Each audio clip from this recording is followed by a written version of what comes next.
Okay, we are live now. Thank y'all for your patience. We just wanted to confirm because there were some difficulties in getting that stream going. So we got it all up and repaired, and it is ready to go. So thank you again for your patience. I'd like to thank everyone for attending our regular session meeting on January 21st. Roll call, Mr. Clerk. Commissioner Hopkins. Present. Commissioner Johnson. Present. Commissioner Jackson. Commissioner Young. Present. Commissioner Burrell. Yeah, here. Commissioner Cawthorn. Present. Commissioner Gage Watts. Commissioner Talaferro. I see you, but I didn't hear you, Commissioner Talaferro. Okay, here, sir. Great, thank you. Commissioner Atkins. Here. Commissioner Chavez. Here, sir. Commissioner Lazarus. Here. And Commissioner Epperson. Here. All right, I count 10 of 12 present. You do have a quorum. Okay, we'll have our invocation by Commissioner Cawthorn and our pledge of allegiance by Commissioner Lazarus. Let us bow our heads and look to God. The gracious eternal Father, we come to you this evening with bowed down and humble hearts. We pray, dear Heavenly Father, as we negotiate the business of the people, that we pray, dear Heavenly Father, that our negotiations and our deliberations will be pleasing in your sight and pleasing to the people at large. We pray, dear Heavenly Father, for the continuity of newly elected President Biden's spirit of unity, peace, and stability. We pray, dear Heavenly Father, that spirit imbues all the American people in every city, every county, parish, and state. We pray, dear Heavenly Father, most of all, we pray to be thankful and grateful for another day alive. In Christ Jesus' name, we offer this petition. Amen. Amen. If everyone stand, join me in reciting the Pledge of Allegiance. I pledge allegiance to the flag of the United States of America and to the republic for which it stands, one nation, under God, indivisible, with liberty and justice for all. Thank you.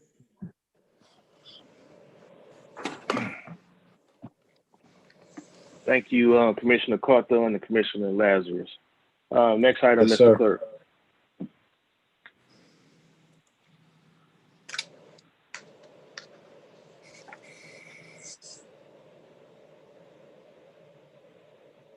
Jeff, you're muted if you're trying to say something. I'm sorry, I was talking. Thank you. I have not received anything, but unless you have received anything, Mr. President, we've received no agenda additions. I have not. Great. I have not. Then the So only next thing item. then the only thing we have to do is the motion to approve consideration of items under Louisiana Revised Statutes 42. Mr. Chairman, Yes, sir. my hand is up. See it? Well, okay. Okay. I don't see it, but okay. What you got, Commissioner? I'd like to make a move to advance item number 8, 7 to the top of the agenda under section 8 on special resolutions. Based on Lieutenant Colonel Carter is on the line, and they have been extremely busy. And I would like to expedite her time on the call if possible, if I'm not infringing on anything else. Second. It's been moved by Commissioner Epperson to move up 8.7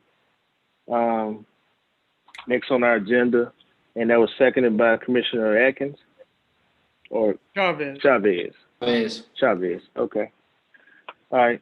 Any questions? Roll call, please. Commissioner Hopkins. Commissioner Hopkins, I'm sorry, I didn't hear Yes. Yes. you. Commissioner Johnson. Yes. Commissioner Jackson. Commissioner Young. Yes. Commissioner Burrell. Yes. Commissioner Cawthorn. Yes. Commissioner Gage Watts. Commissioner Talaferro, Yes. Commissioner Atkins, Yes. Commissioner Chavez, Yes. Commissioner Lazarus, Yes. and Commissioner Epperson. Yes. All right, that motion carries with 10 in support and 2 absent. And just for clarification, I wasn't sure, was there also a motion that was made to approve the agenda for teleconference? No. Okay. Not yet. That'll follow the special resolution. Okay. So we'll do the first special resolution. Those were items number, let's see, that was 8.7, which is a special resolution of recognition and appreciation proclaiming Sunday, January 31st, 2021 as Louisiana National Guard Day. This is by Commissioner Epperson. Move for adoption of the resolution and ask that the clerk would read it. Second. Been moved by Commissioner Epperson, seconded by Commissioner Burrell to adopt the special resolution for the Louisiana National Guard and be read by the clerk. Okay. If y'all are ready, would y'all like to do the vote? Would y'all like to do the vote pass first? it by acclamation. Okay, great. So you want me to go ahead and read it now? Yes, sir. Yes. Absolutely. This is from the Parish of Caddo, and the name and by the authority of the Caddo Parish Commission, Resolution of Recognition and Appreciation for the Louisiana National Guard. Whereas the Caddo Parish Commission recognizes and commends the Louisiana National Guard for their service, commitment, and selfless dedication throughout 2020, and whereas during this tumultuous year, the Louisiana National Guard displayed incredible dedication through its efforts to protect the lives and welfare of Caddo Parish citizens and Louisianans.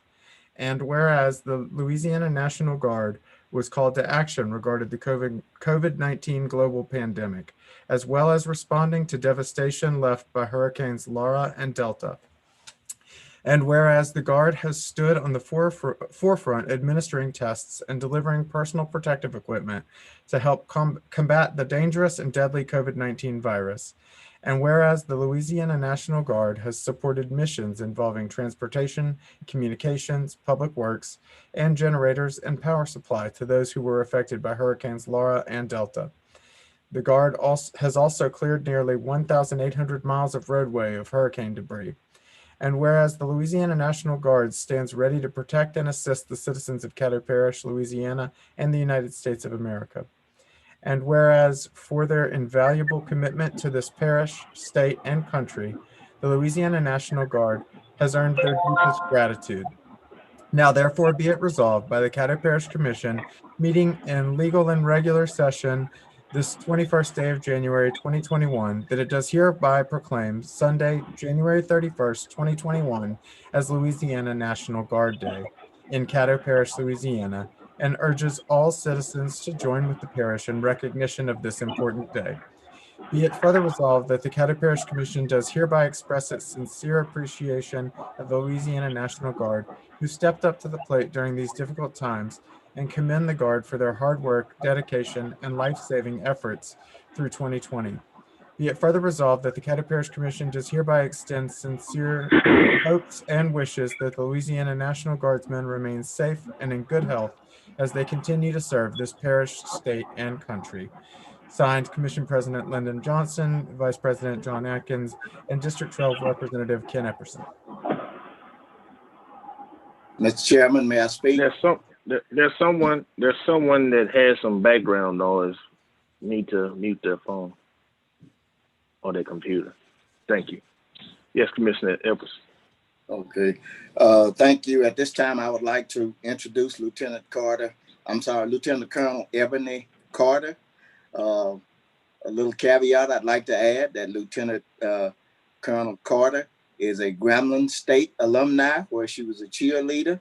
And at this time, ladies and gentlemen, I present Lieutenant Colonel Ebony Carter for acceptance of our proclamation. Thank you so much to the Commission on behalf of the Adjutant General, Brigadier General Keith Waddell, and the State Command Sergeant Major Clifford Ockman. We are honored by this recognition. Our guardsmen have been exceptionally busy on a number of fronts. We are, as you mentioned, we've been working the COVID mission. We have responded to disaster, and we have been on border missions, all while preparing for overseas deployment and having our largest brigade, the 256, deploy overseas.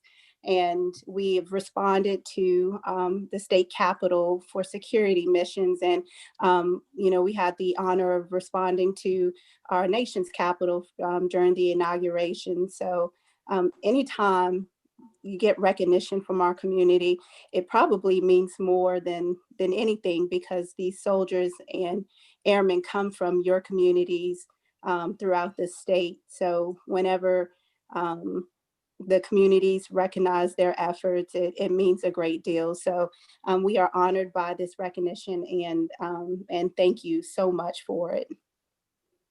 Thank you, Lieutenant Carter. Just as an added measure, I'm also in communications with the Chief of Staff of Governor John Bell Edwards' office and a couple of state representatives to ask if the governor will issue a statewide proclamation tracking Caddo Parish's proclamation as far as January 31st, 2021, as Louisiana National Guard Day throughout the state of Louisiana. Thank you. That's beautiful. Thank you so much. That's all I have, Mr. Chairman. Okay, so it's not something you have to, okay. All right.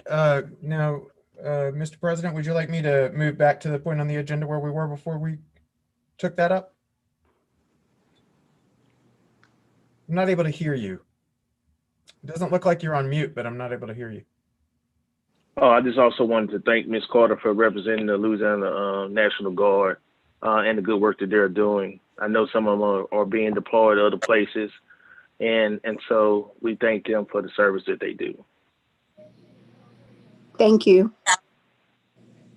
All right. Seeing no one else, make the motion to approve for consideration items under Louisiana Statute 42.17.1. Second. Been moved by the chair, seconded by Commissioner Atkins. I think I heard him that time, I guess. Okay. To approve the Louisiana statute for the teleconference. Okay, Commissioner Hopkins. Roll call. Commissioner Hopkins. Yes.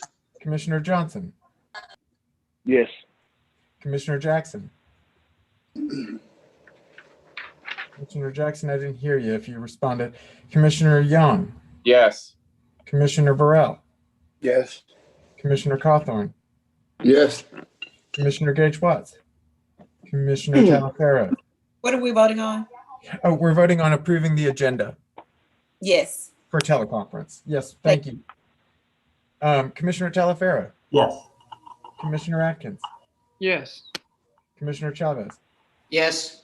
Commissioner Lazarus. No. And Commissioner Epperson. Yes. Okay. That motion carries with, it looks like 10 in support, 1 in opposition, and 1 absent. And then at this point, I'd like to just draw your attention to the certificate of teleconference that's attached. There's no action required on that. But that brings us to citizens' comments. Would you go ahead and give them the number? I will do that. And to let you know, we already have a couple of callers that are on the line, if they're still on the line. The phone number, if somebody would like to call in, is 318-226-6596. Again, that number is 318-226-6596. And it is my understanding we still have a caller on the line. Michelle, is that correct? We still have a caller? That's correct. Hold on one second. Hello. Hi, I'm going to put you on speaker.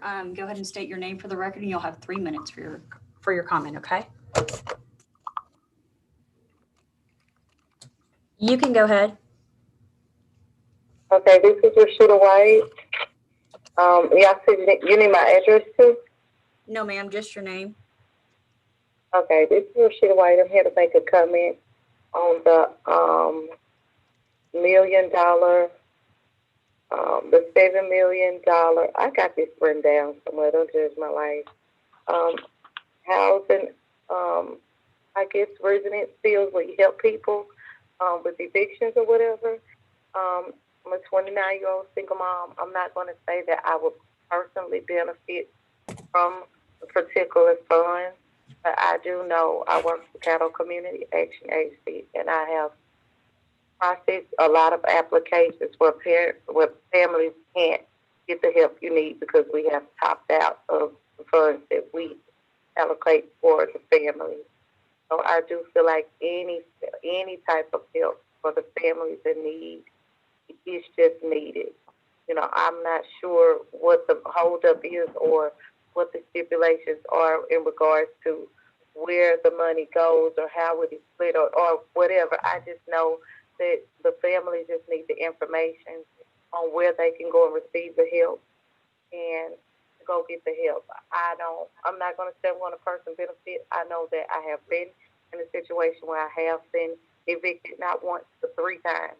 So I know the feeling of being scared and not, being able to take care of my family.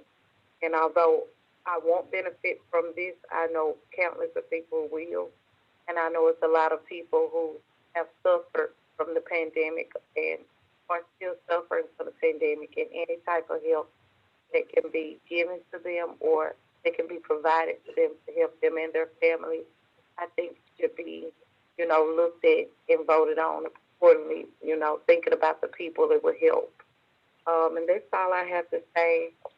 I pray that everybody just does what's best for the people that's in need, and that's all. Does that conclude your comment? Yes, ma'am, that concludes my comment. Okay, have a great day. You too.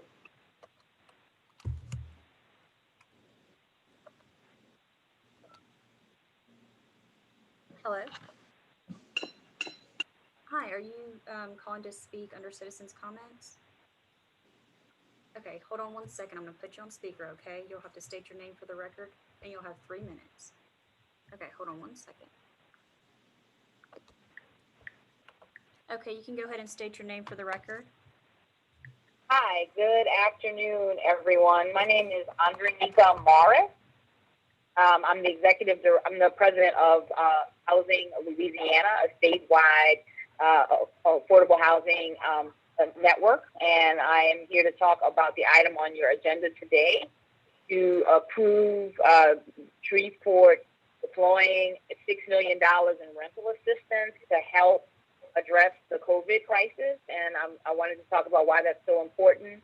We have partners in Shreveport. We've worked with your city's Office of Community Development, Capital One, a number of other partners over the years to help Shreveport address its affordable housing crisis. Much like many parts of the state, Shreveport is struggling with an affordable housing crisis that has only been worsened by the COVID pandemic. According to estimates that were done with Enterprise Community Partners using the unemployment assistance data that was done early on in the COVID crisis, we estimate that in order to keep all of the people of Shreveport who have been impacted by COVID, that there's a need for $76 million in rental assistance. And so while $6 million is a fraction of that, it is still better than nothing. And so we urge you to approve this program, and hopefully as we move forward with new stimulus packages, the president announced last week he intends to ask for another stimulus package that would bring the grand total that's available to the state of Louisiana from $340 million to $700 million.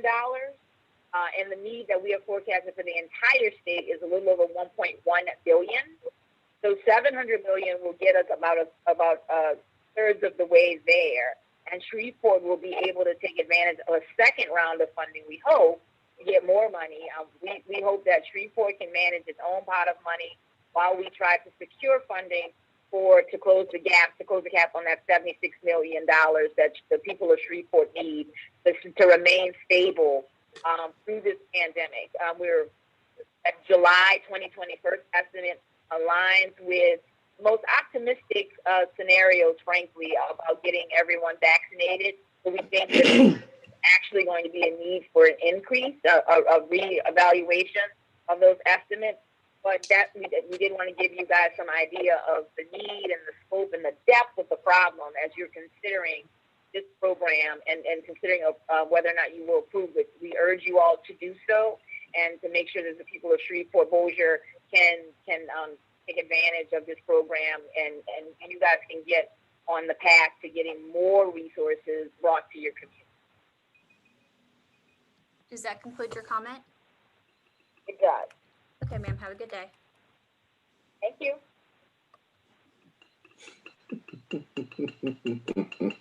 Hey, did we have any other callers holding right now? Hello? Hello? Can you hear me? Hello? We had another caller, but I couldn't hear them at all. Sounded like they may have lost a connection. I'll give that number out one more time in case they want to call back. It's 318-226-6596. And while we see if there is any additional callers, I'll go ahead and read the electronic public comments that we received. The first one comes from Paula McDowell. And this is in regards to the Greenwood Spring Ridge Road zoning case. She says, I'm in an uncomfortable position on this issue since Mr. Phillips bought my house. It was bought as residential and he hoped but had no guarantee to have it rezoned as commercial. However, I understand the neighbors' concerns. This is a wonderful house and property, and it is a nice area to live. Most of the residents have been there for many, many years and have enjoyed their peaceful, beautiful homes and property. The investment in their properties, as well as Mr. Phillips' investment, should be taken into consideration when determining if a zoning change is beneficial to everyone and what effect it might have on the future for a gateway to other commercial businesses entering the area. I would be concerned about the height and condition of the current cyclone fencing around the perimeter and of the property and the noise level. My dogs have very little drive and desire to go beyond the fence. They were taught to respect their boundaries from the time they were puppies. They are also not jumpers. I still watched them closely if they were outside. Many dogs are capable of jumping or climbing fences that are higher than the current fence. Some dogs will chase or bark at horses and kill chickens if given the opportunity. Barking dogs and increased traffic are the other concerns I have seen listed. My dogs did bark anytime someone drove in the driveway other than me. However, I rarely had visitors and my home was very quiet. Increased traffic could affect the amount of barking. My dogs were in more than out. I did not let all of my dogs outside at the same time. I rotated their time outside, usually 3 in and 3 out. I also had more than 3 dogs. I also only had more than 3 dogs for 2 to 3 years of my time there. I did not let my dogs outside before 8 or 8:30 in the morning, and they came inside at dusk, if not before.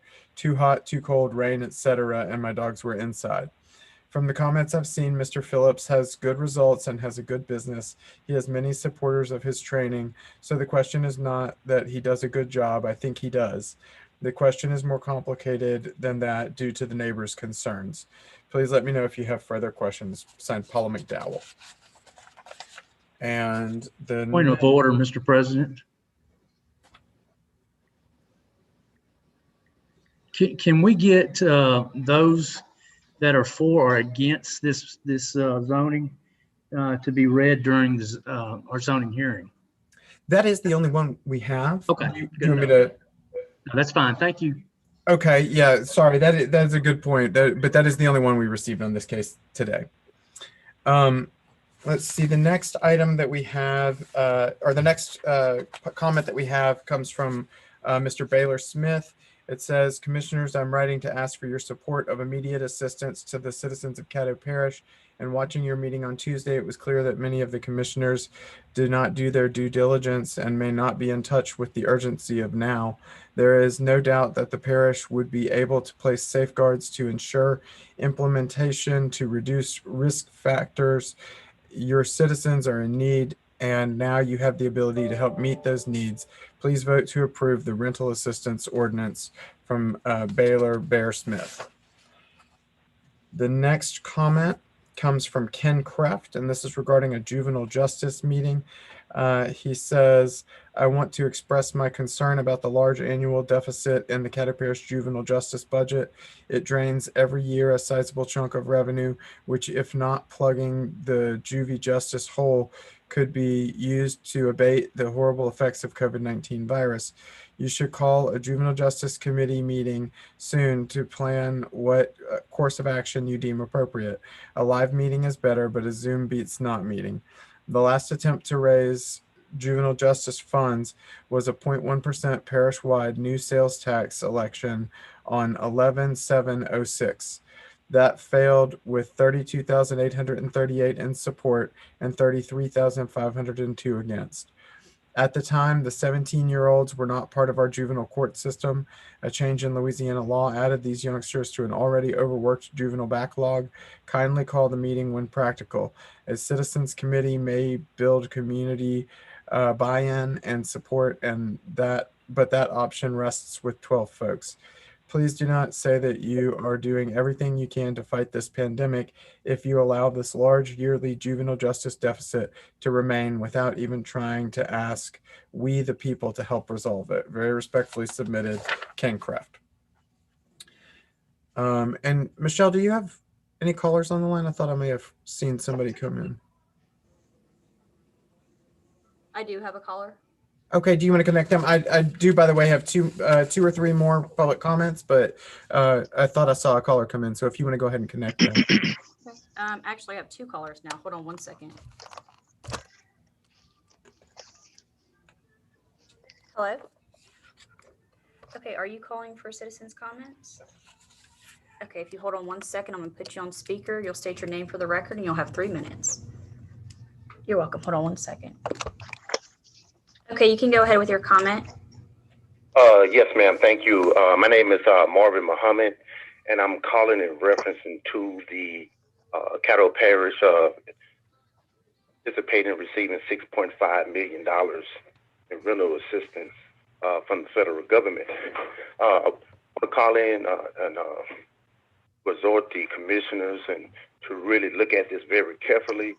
Look at the list of the individuals and organizations that will be a part of this. And before I go too deep in my comments, I do want to take a moment and thank Commissioner Johnson, Commissioner Cawthorn, Commissioner Jackson, also Commissioner Evans for food distributions in communities.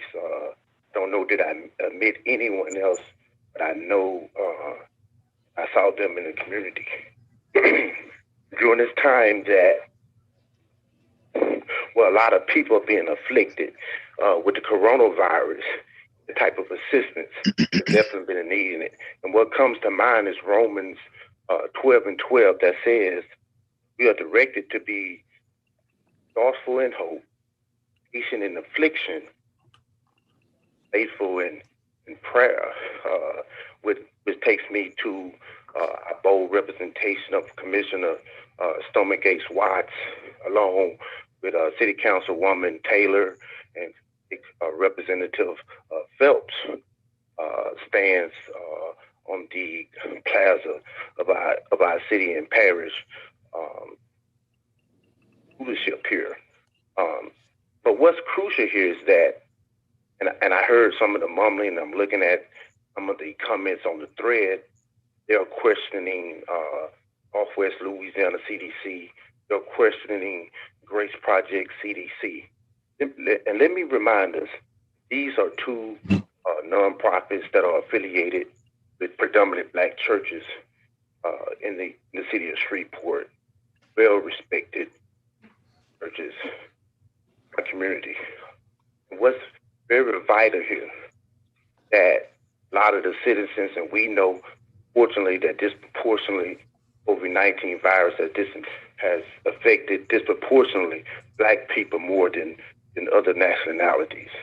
And it'll be a great service for those who are in pain, who is actually being afflicted, actually see those that look like them and being able to go to them, although not directly to the Black churches, but through CDCs that those churches have set up to aid, help, and assist those individuals. So I want to commend and again exhort the commissions to really look at this. This is something that we definitely need to move forward on. Really, thank you. Does that conclude your comment? It does. Okay, have a good day.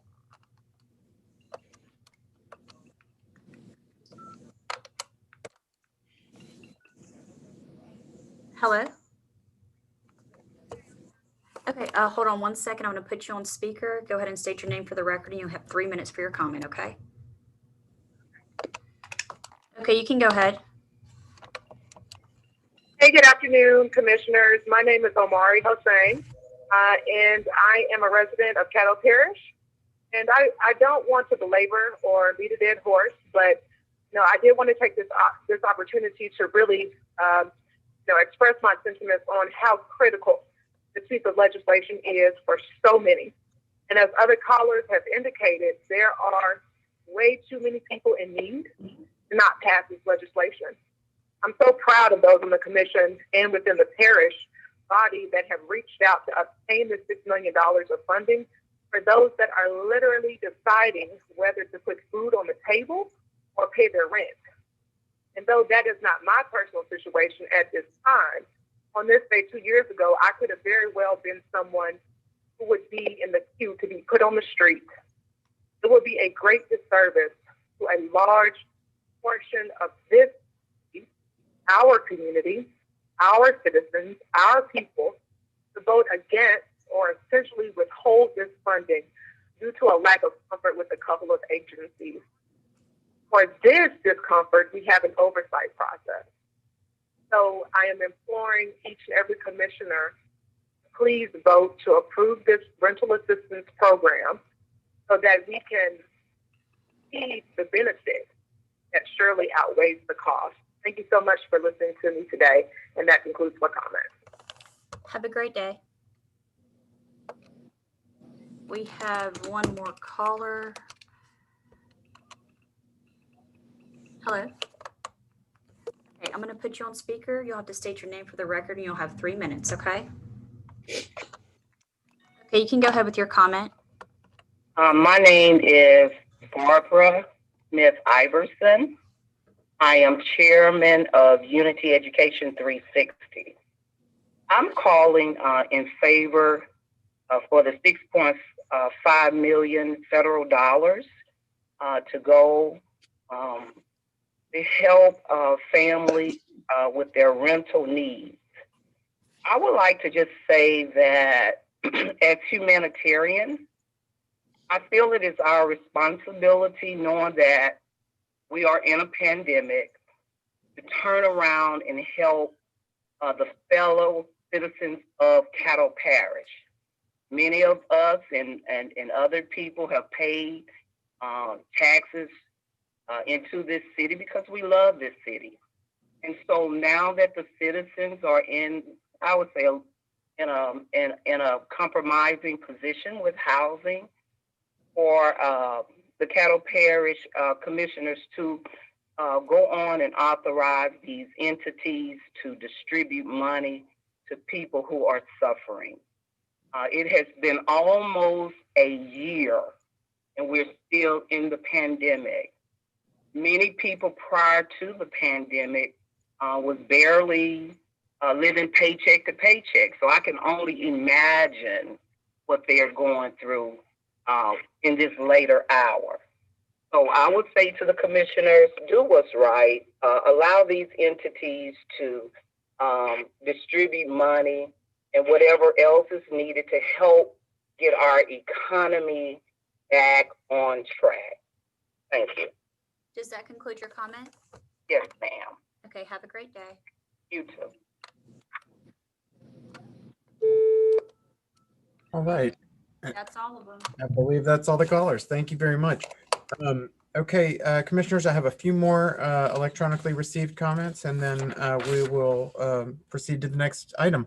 But the next comment comes Mr. Clerk. Yes. I think in the future meetings, I would like to have a more of a different type process on the comments, the community comments. I would like for us to read the ones you have first and then go to the phones, because going to the phones, reading, going back to the phones, it just goes back and forth. But if we read them, and then that's all the ones you have that's written, and then go to the phones, and then anybody that calls in, we can hear those. And then if you get some coming in later, then they'll be in on the last part of the meeting. And then we have some type of structure with our comments. Sure thing. We were just trying to make sure people didn't have to hold too long, but Yeah. we certainly understand. I understand, but okay. We'll do it. Thank you very much. So this next comment comes from Kathy Kimball. She says, I am writing to ask you to please approve Resolution 9 at your meeting today. I speak for so many others who need this assistance and are fearful of the future. I was employed at a local casino until Louisiana was moved back into a modified phase 2. I wear mask and followed all the rules, but I am not in a position where I have already fallen 1 month behind on rent, while also trying to search for a job, fill out unemployment applications, which takes forever, and support my young son. Thanks to the help of friends and blood plasma donations, I was able to pay his fees for extracurricular activities. The burdens are heavy, and fear of what is around the corner is heavier. I am embarrassed to tell my son what our reality is right now, and hope that relief is on the way. I am asking on behalf of so many who are in this situation, please do not let politics hold this effort hostage. And that was Kimberly Kimball. The next comment comes from Miss Karen Bell, who says, I am Karen K. Bell, a property owner in Deer Creek Estates subdivision, and am writing to oppose zoning case 20-11-P. I have lived in this quiet and well-kept subdivision for over 10 years. Many of the homes are valued at $200,000 plus. New construction is currently ongoing, with the most recent having been completed in 2018. Several other property owners in this subdivision, along with others from potentially affected subdivisions, have also voiced their opposition to this zoning change by writing letters and/or signing petitions. For your information, it has been documented that proximity to certain facilities and businesses is among the 10 surprising things that decrease a home's property value. The proposed location of this intended business is a stone's throw away from the entrance of Timberline subdivision. Deer Creek Estates subdivision is adjacent to this subdivision, where both entrances for these subdivisions abut Greenwood Road, which is a 2-lane highway. Deer Creek Estates subdivision has only one entrance, which is off of Greenwood Road. There is a great concern about the traffic flow that this and other businesses would generate if this zoning change is granted. In addition, Westview Church, which has a huge congregation, is located adjacent to Timberline subdivision on the corner of McMichael Avenue and Greenwood Road. This church has a large congregation and has several well-attended services or programs each week, some in the evening, in addition to Sunday worship services. We, the property owners who are in opposition to this zoning change, are very concerned about the negative impact on our neighborhoods should this zoning change be granted. Economic development is encouraged, however, it should never be at the expense of decreasing property values for anyone. The proposed zoning change will only open the door for other businesses that could very well negatively impact property values. Please take into consideration the sentiments of the many property owners who are in opposition of this zoning change during your deliberations. And again, that's 20-11-P. I just want to clarify, that's not one of the one that's for public hearing today. Our next comment is from Jacqueline Paul, and I believe this is our final electronic comment.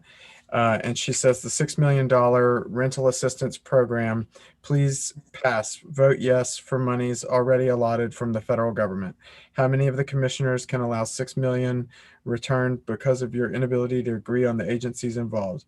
I don't agree with most on the list, but the alternative is not an option. please choose to use those funds and deal with the politics later. This is for your constituents, my community, our children that need the assistance. Thank you very much, from Jacqueline Paul. And that concludes the public comments that we have received.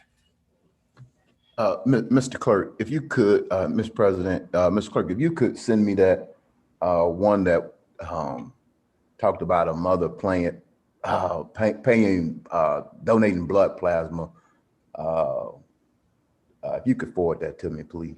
Yes, sir, will do. Okay. Do you want me to go ahead and go to the next item on the agenda? Next item, please. Great. The next item is visitors. We don't have any scheduled visitors today. I'm sorry, Mr. Chair, Mr. President.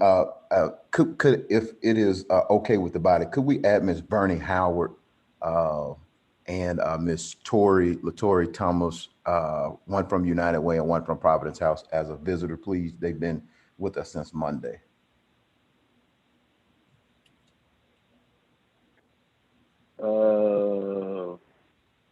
Move to add. They could be. They would have. You have to make a motion. Yeah, that was my. And actually, that would be in the. That would be. Would that be? That would be an addition to the agenda. Yeah, you have to did it that suspend the way. rules to allow this. Yeah, I'm okay. That's fine. Move to suspend the rules. Second. So who made the motion? I did. Hopkins. Okay. Motion by Commissioner Hopkins, second by Commissioner Jackson, to suspend the rules to allow two visitors to speak, Ms. Howard and Ms. What was the other lady's name? Latoria Thomas. And Ms. Thomas to speak on the visitors. And caveat on that is for 7 minutes, please. Okay. Per person. We could make it 3 minutes, huh? Okay. Roll call on that. Okay, Commissioner Hopkins. Yes. Commissioner Johnson. Yes. Commissioner Jackson. Yes. Commissioner Young. Yes. Commissioner Burrell. Yes. Commissioner Cawthorn. Yes. Commissioner Gage Watts. Yes. Commissioner Talaferro. Yes, sir. Commissioner Atkins. Yes. Commissioner Chavez. Yes. Commissioner Lazarus. Yes. Commissioner Epperson. Yes. All right, that motion carries unanimously with 12 in support and none in opposition.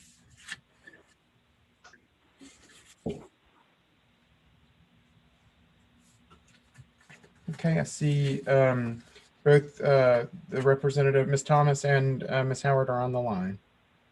I don't know. Did you know which one you want to speak first? I don't mind. This is Bernie Howard. I'm executive director at the Providence House. And, I am really excited about the prospect of helping our community, but I really wanted to be clear about Providence House's role. And we have been very fortunate to have been the beneficiary of a little bit over $112,000 from Caddo commissioners for homelessness prevention and rental assistance. That contract was awarded to us in September. We had until the end of December to expend those funds. We have expended $81,000 of those funds for rental and utility assistance. We have learned so much in the process, and I think the benefit to us is we're preventing people from becoming homeless and having need of our shelter where they are living in a communal environment, and hence Providence House or any other shelter becoming a super spreader. I also want to add that it is a tremendous amount of work for us. And that's the whole purpose of the CDC issuing the moratorium on evictions, was so that people could stay within their own homes and not have to be forced to live in a communal environment and thereby spreading the virus. That's the whole purpose behind it. And so what we were able to do was to help, not Providence House, but help the community to stay in their homes. We saw so much, and I just heard a public comment about selling blood plasma, all of those things. That is the reality of what's happening in the community. What I can also tell you is Providence House had to use our own staff so that we could report back to the commissioners a transparent, a vetted process. When people applied, we ensured that the information that they gave to us was accurate. We found in a lot of cases that people were not being forthcoming, and we had to say no. So the process by which we are evaluating people's needs. It's very labor intensive, which is why I think having partners like the Housing Authority to make sure that the houses are habitable, other agencies kind of scattered throughout to distribute or disperse those funds, because it is way too much for one to do it. It's just a lot of work. So I want the commission to know that we have no other interest in doing this beyond helping our community and making sure that it's done properly. We've been in this business for 33 years.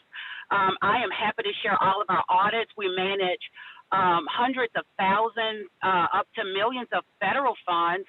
We've never had an audit finding because we are transparent in what we do, and we share good records with the commission. And I think that should be the focus. You want to, and I think I've heard everybody say, we want to make sure that it's done right, that the money's getting out to the community in the right way.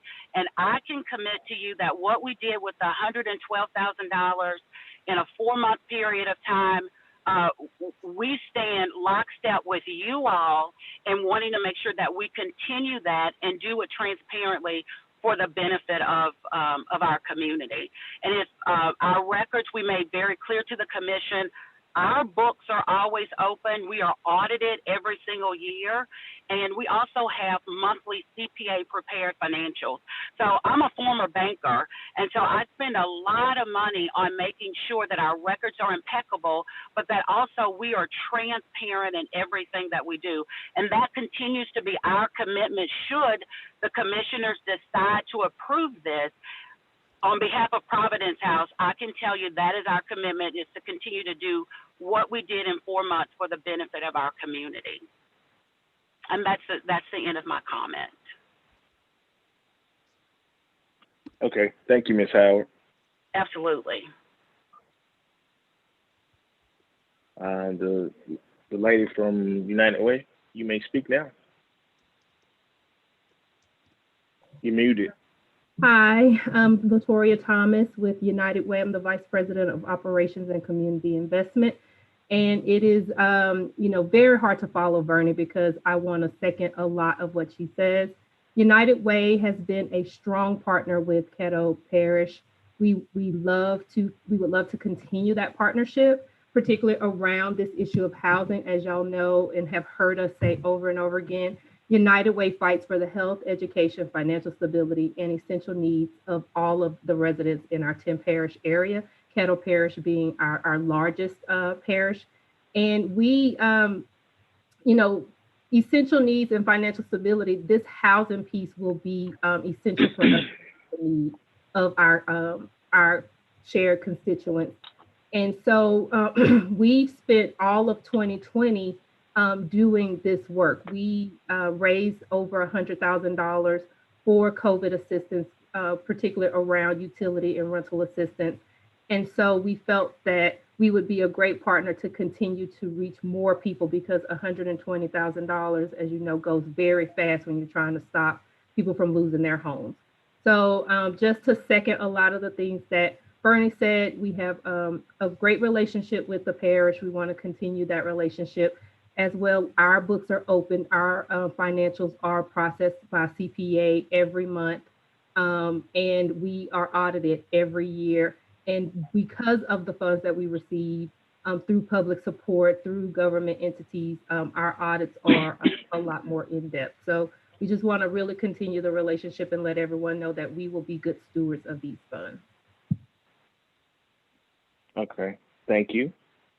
At this time, are there any questions any commissioners might have?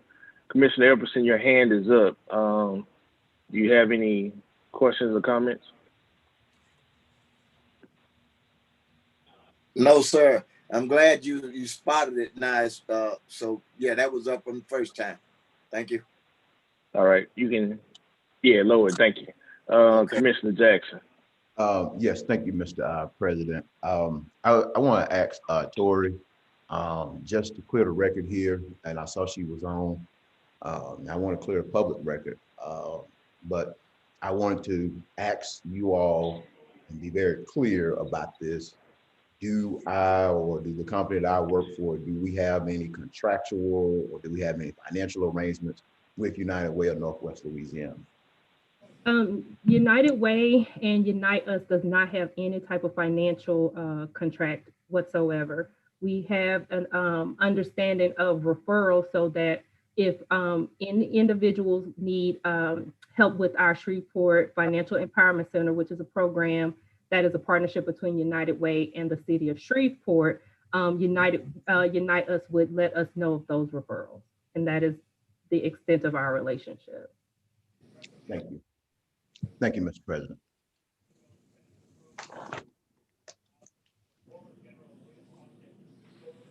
Okay, would y'all like to move on to the next agenda item?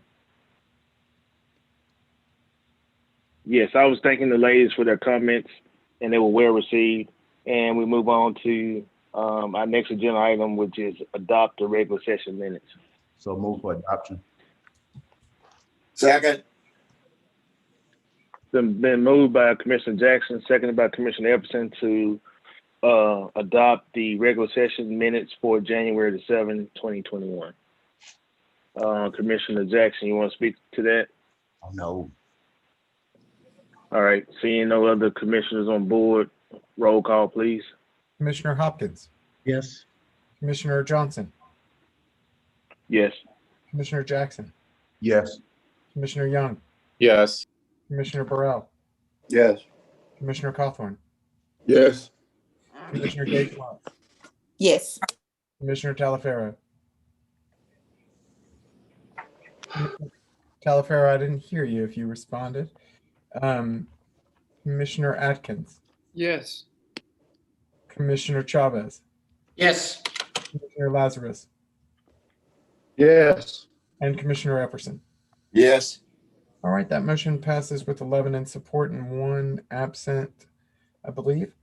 Okay, before we move to the next item, on special resolutions, are there any of the recipients on our call? We had and the only reason I'm asking that is that do we need to read the resolution or can we just go and read the title? We had somebody earlier. Bob Timms was on the call.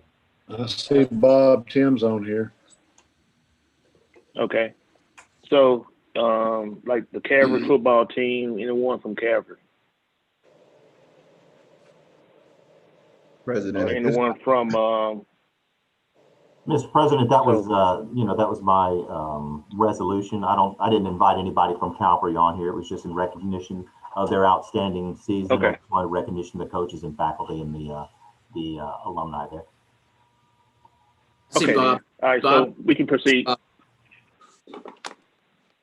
Okay, so you want me to read the titles except for the one that of the individual who's here? Yes. Okay, great. So under special resolutions, 8.1 is a special resolution of recognition and appreciation for the Calvary Baptist Cavalier. That's from Commissioner Talaferro and Chavez. There's a special resolution of remembrance to Wayland Harville Green from Commissioner Hopkins. There's a special resolution acknowledging the winners of the Domestic Violence Trey Hutchison Award for 2020 from Commissioner Talaferro. There's a special resolution of recognition and appreciation from Mrs. Bessie Smith from Commissioner Jackson. And then Bob Timms is the gentleman who's joined us today. So I'll skip that one and read the other two. Is that what you'd like? Also do the one for recognition of Timmy Lane. and we've already done the one for the National Guard. And Yes, then we'll take a motion to accept those, and then we'll come back to Bob Thames. great. So it's the special resolution of recognition for Louisianan of the Year, Bob Thames, and a special resolution of appreciation and recognition for Timmy Lane, both from Commissioner. So move. Second. Been moved by Commissioner Burrell, seconded by Commissioner Jackson, to accept special resolutions 8.1, 8.2, 8.3, 8.4, 8.6,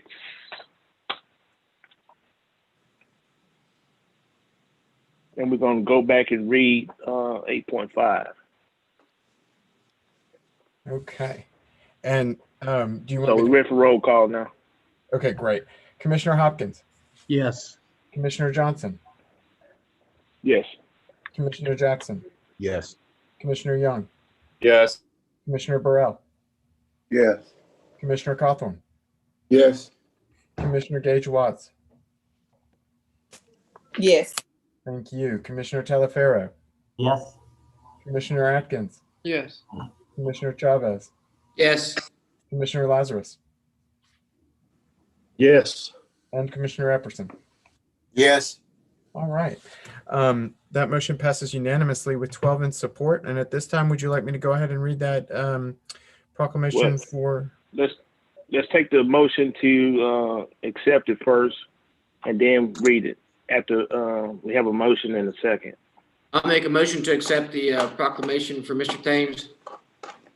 Second. Got a motion by Commissioner Chavez, seconded by Commissioner Burrell, to accept special resolution for Mr. Bob Thames. Would you read the resolution, Mr. Clerk? Sure thing. The Parish of Caddo, in the name and by the authority of the Caddo Parish Commission, issues a resolution of recognition to Bob Thames. Whereas it is the desire of the Caddo Parish Commission to give appropriate acknowledgement and recognition to individuals that have rendered invaluable service to the citizens of Caddo Parish. And whereas Bob Thames' sincerity, creativity, and commitment to his community during times of difficulty have earned him the respect and gratitude in Caddo Parish and beyond.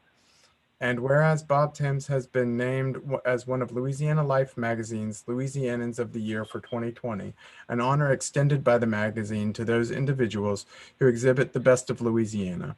And whereas Bob Thames, known by many as Bobby Beers, is the brand manager for Great Raft Brewing and has used his relationship, communication skills, and knowledge of the service industry to turn uncertain times into needed blessings by raising and distributing more than $27,000 to service industry workers who were affected by the COVID-19 pandemic. And whereas the COVID-19 pandemic has been extremely challenging for the service industry, and many employees had significant income loss due to shutdowns and other cautionary measures taken to promote health and safety during the global pandemic, and they received not only direct financial assistance, but also a sense of hope and reassurance that Bob Thames can't help but infuse into everything that he does. And whereas Louisiana Life magazine was right to celebrate Bob as an example of the best of Louisiana, as he is a person who puts others first, even as the pandemic burdened his own industry and personal life. And now therefore be it resolved that the Caddo Parish Commission, meeting in legal session convened this 21st day of January 2021, that it does hereby convey its deepest and most sincere congratulations and recognition to Mr. Bob Thames. That's signed Lyndon Johnson, President, John Atkins, Vice President, and Mario Chavez, District 10. Chairman, I got my hand up. Mr. Clerk. Okay, Commissioner Chavez. Thank you, President. Mr. Thames, thanks for coming on today. And I wanted to get the commission to recognize this huge achievement. Thank you for being in Caddo Parish and bringing this on home. But it's cool to watch somebody here local where we're in a national pandemic and we have a lot of people looking around saying, who's going to do something, who can help? And it's a whole different situation when our citizens raise our hands and say, I'm going to do something. I can do something for our community. So it's really cool what you did. I don't know if a lot of the people here followed the news story, but in the service industry, he actually raised money and gave $100 to service personnel throughout our community that were hurting. They basically raised their own charity, self-funded it via a cool means, and just did something really cool for the community. So I was thankful that the Louisiana Magazine acknowledged Mr. Thames, and I thought that we should get on board and congratulate him and show the community the cool thing that he's doing here. So Bob, thank you for all the stuff that you're doing for Caddo Parish and for what you did. And I know you said you're going to continue to do that. So kudos to you, sir.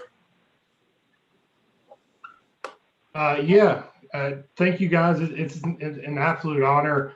I never set out to do this to be honored by the Times or Louisiana Life or the commission. I just set out to help some people. I've been in the service industry for about 12 years now. I've been with Great Raft for over 5. It'll be 6 years in May. I just welcomed this new baby girl in December, and really she's put it in perspective, what life's meant to be, what life is all about. And we really got to start helping each other a lot more than we have. Life is all about helping your neighbor, being a better person, being a better friend, and enjoying and celebrating each other. I lost my father in November, so that was tough, but I'm very thankful for you guys. I'm thankful for what you've done, and I'm thankful to be a part of Caddo Parish. So thank you all. Absolutely. Thank you, Chairman. And that's a beautiful. Thank you. I see no other commissioners. Again, we thank you for your service or what you've done. Next item, please. Okay, next item that brings us to communiques and committee reports. Under this section, you do have an administration response for information requests from commissioners, and this is where we placed the master plan update that was initially on your Tuesday agenda and was moved to this week. You should, have received an electronic I'll copy. go ahead. Right. So, Dr. Wilson, I'll let you go ahead and start, and then we'll move to the commissioners. Yes, sir. Good evening, commissioners. I pray that everyone's doing well today. You should have each one of your boxes that in your mail room a copy of the 2021 adopted budget for 2021. That should be in your boxes. And also, the last time we met, I did remind you all that the Emergency Rental Assistance Program PowerPoint presentation that we received from NACO, I sent to each one of you last week. And I told you that we were going to participate in a NACO webinar that took place last Friday. And I'd like to have Ms. Haley come to you in her own way. We don't have a formal presentation, just some words and thoughts that we ascertained from attending the webinar. So at this time, I'd like Ms. Haley to cover some key points relative to the program operation and requirements of the program. Ms. Haley, are you ready, Brent? Can you hear me all right? Yes, I can. Go right ahead. Okay. All right. Well, good afternoon, commissioners. As y'all all know, we became aware of this program on January the 7th and quickly put in our application for the money. This wasn't so much an application process, but more or less the federal government notifying us that we will receive $7.1 million in a rental assistance grant. Since that time, I have done extensive research on the requirements of the grant, reporting, prioritizing, etc. From the time January 7th to the day until today, the qualifications, requirements are not changing, but they're getting more and more detailed. So as of today, this is some information that I have for you all. We will actually receive $7,167,831. So that's quite a big chunk of change for us to manage. 90% of that must be used for rental payments and utility assistance. Those payments have to be made from the grantee directly to the landlords or the utility provider. There is some instances where you can pay the citizen directly, but there's a lot of extra steps in order to do that, but it can be done if we must. 10% again goes for housing stability and grant administration cost. These costs are direct costs, which means we can't use any kind of overhead measurement or any arbitrary dollar figure. It has to be the direct costs that it actually costs us to run the program. Based on the U.S. Census Bureau, one of the first steps that NACO suggested is for us to do a community needs assessment. And so they gave us a website to the United States Census Bureau for us to obtain information specifically about Caddo Parish. We have approximately 33,800 rental units in Caddo Parish. Oh, sorry, I'm not where that came from. Our average rent in Caddo Parish is approximately $810 a month. 74% of our renters pay between $500 and $1,500 a month. Our median income for renters is $22,370. We have 18,600 estimated population that actually have below 80% of the median income. With all this being said, we have an estimated 10,000 people who are at a high risk of housing insecurity, which means at any time they could be homeless. So this project, we are very honored to be able to receive these funds. I want to make it clear that we're receiving these funds regardless. This program will happen regardless of the vote today. So for those people that were concerned about that, fear not. The money is coming to the parish and we should get it in the next week or so. There's a lot that we must do between now and actually processing the first payment. With Treasury, federal money, there's a lot of guidelines to that. Two of those guidelines are, the first is prioritization has to go to the lowest income group. This is a requirement from the Treasury. And that means regardless of where you live, your color, your race, any of those things, your lowest income, and if you've been unemployed for 90 plus days, those people receive priority.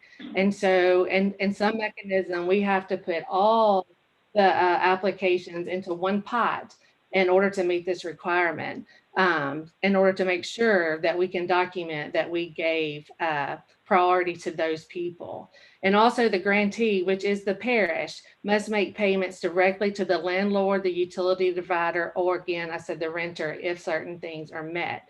The requirements as they are written today do not allow for sub-grantees. Again, they forever expanding. So I'm just saying as of right this minute. We also have to create specific policies and procedures that address what our application will look like, the verification, how we'll make the award amounts. And also there will be a list of data collection requirements that is going to be established by the Treasury. But as of today, that has not been established. And what I want to remind all of you is that these federal funds, if we are ever found in non-compliance, it is subject to clawback.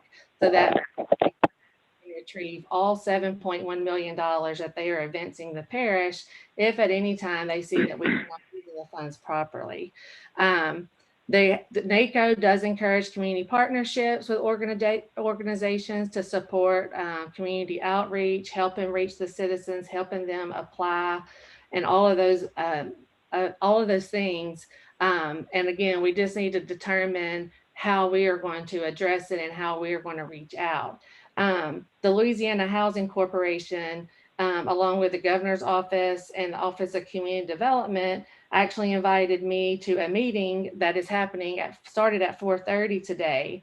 They have called all 7 parishes within the state that receive this money or due to receive this money next week, so that we can all be on the same accord with how we roll this out.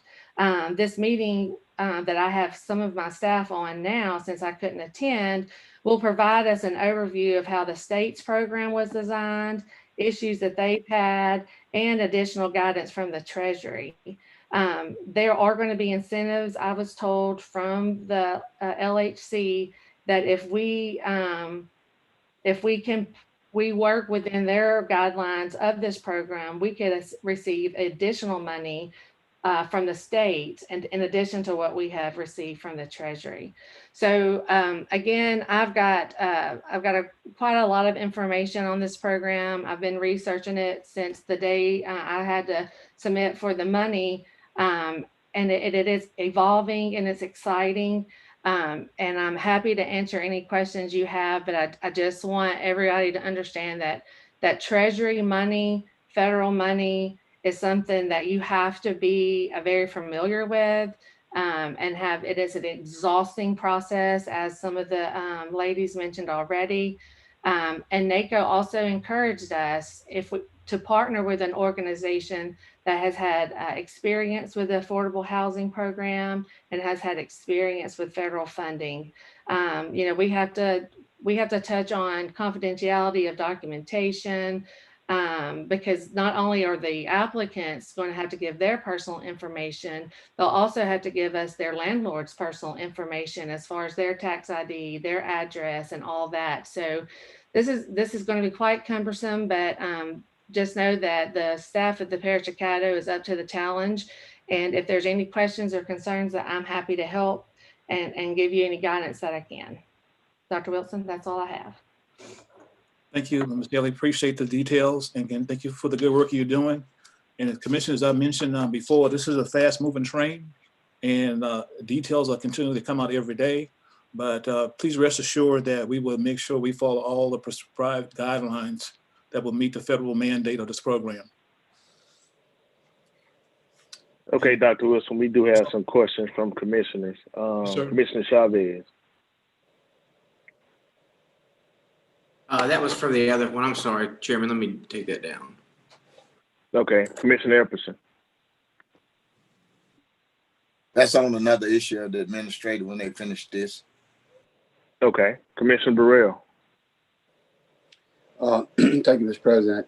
I just wanted to ask Haley the same question that I actually asked Commissioner Jackson the other day about the bureaucratic red tape, not so much to the issuing agent, but to the customer themselves, because what I've received in terms of complaints about applying for rental assistance and assistance for utilities, that sometimes it seemed to be rather encumbering, and it's kind of discouraging. So I wanted to ask Haley, does she feel or does she know enough that the guidelines for customers to apply, are they less stringent than many of the other programs that are out there? Does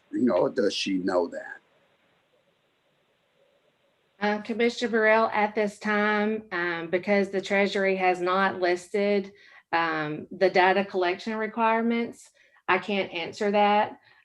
We are waiting very patiently for them to make that list available to us.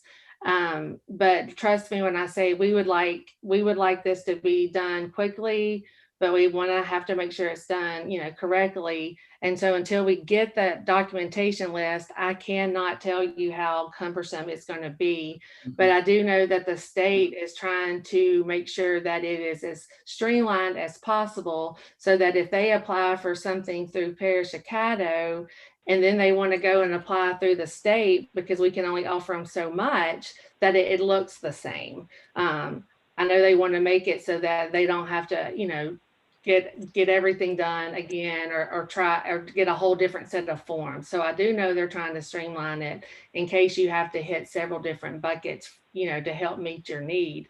But at this time, I wish I could tell you, but it's just too soon. Well, I just want to make sure it's as customer friendly as possible, because these people are already in distress.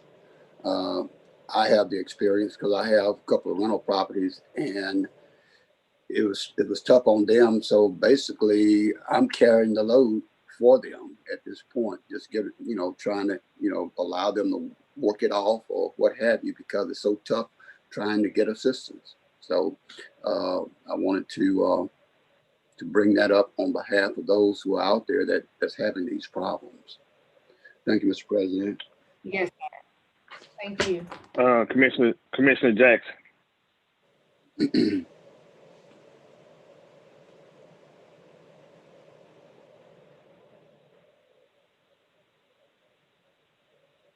If you're saying something, Commissioner Jackson, you're muted. I'm sorry. Thank you, Mr. President. I appreciate it. I know Commissioner Burrell's question wasn't directed to me, but I want to sort of follow up there. I am privileged and fortunate enough to represent this congressional district on the Louisiana Housing Corporation. And I had a conversation with our executive director, Keith Cunningham, this morning. One of the things that I will say with regard to customer service process of the state level application is that Commissioner Burrell, that application was started out 50 pages long.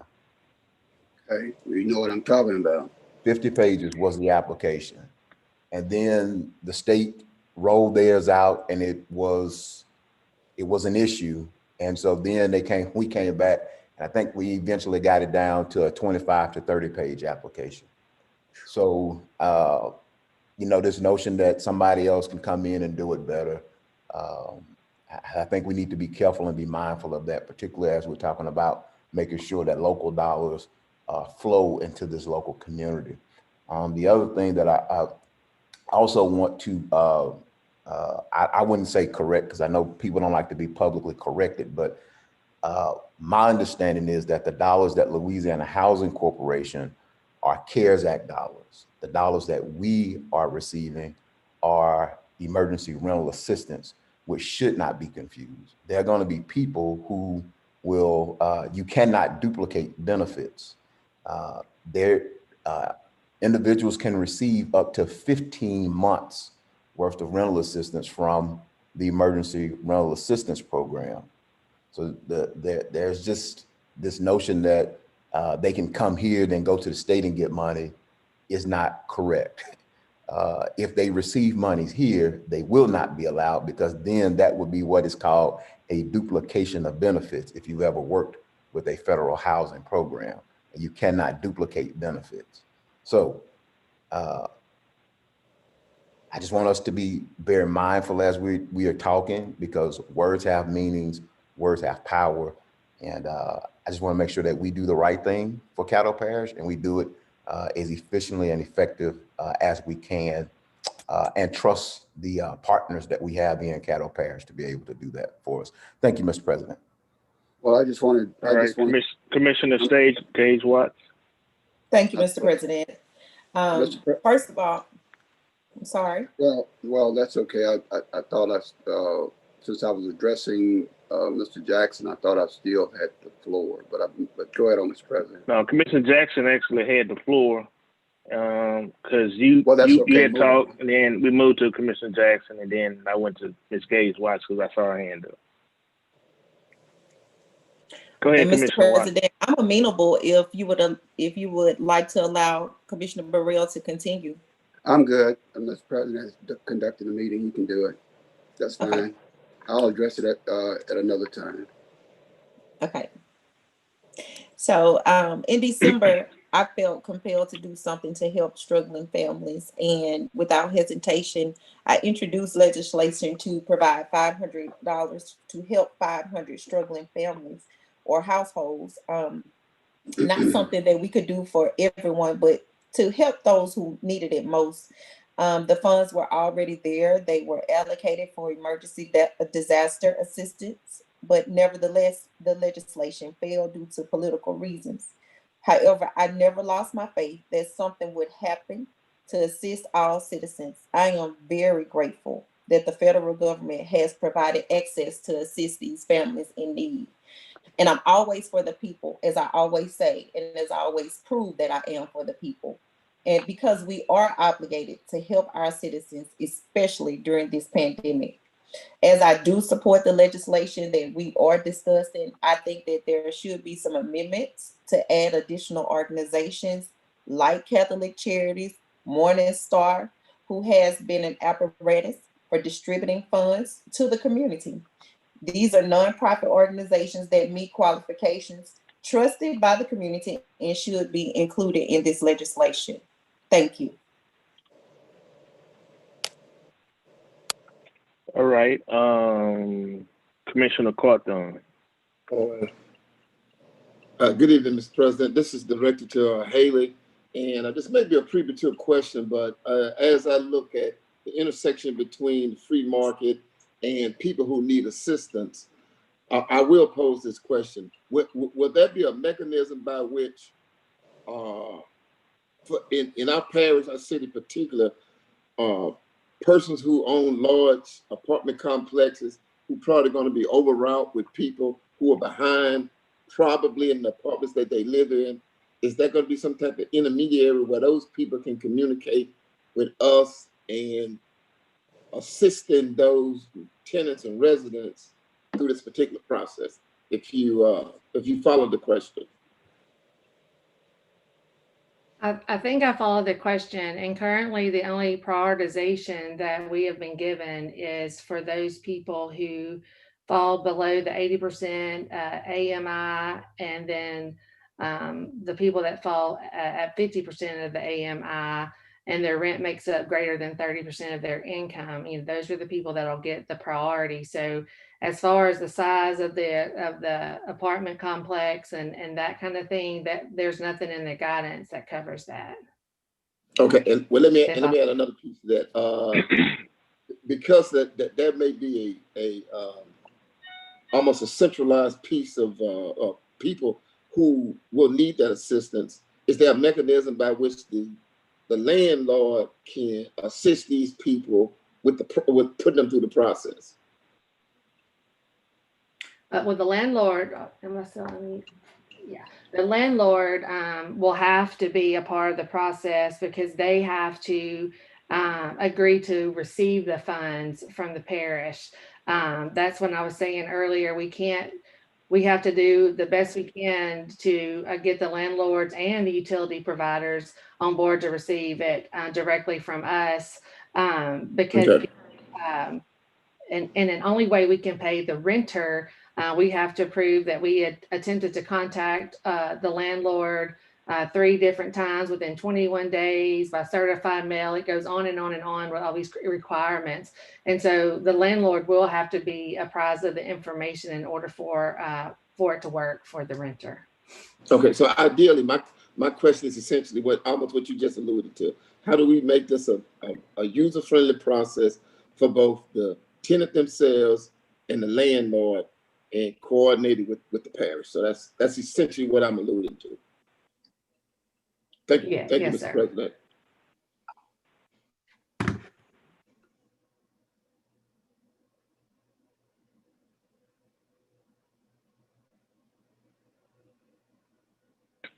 Okay, Commissioner Atkins. Thank you, Mr. President. I have a question or 2 questions for Haley. Haley, as I understand what you've told us this afternoon, these dollars can only be distributed, they have to be distributed on a prioritized need-based basis. Is that correct? Yes, sir. That's the requirement by the Treasury. And since it's need-based, we have to have one list to prioritize. So therefore, it's one single entity that will be distributing these funds. Is that correct? Yes, sir. One entity would need to distribute the funds, but we could have community partners to help with application process. I see. Okay. And since the parish is receiving the dollars, and only the entity that's receiving the dollars can distribute them, therefore only the parish can distribute these dollars. Is that correct? Yes, sir. Okay. So there is room for entities to help us in filling out help citizens in filling out applications, but ultimately the parish will be receiving the funds and distributing the funds, and only the parish will be receiving the funds and distributing the funds. Yes, sir. That is correct. But we have to have community partners to help us with reaching our citizenry and helping them with the application process, because as they've already alluded to, it's quite It's not our fault, but it will be quite tedious. And so that's where the other agencies could help us. Okay, thank you very much. Thank you, Mr. President.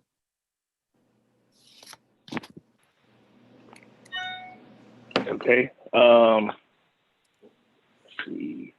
I'm gonna go ahead and say my little piece, and then I'll go to Commissioner Burrell on the second wave.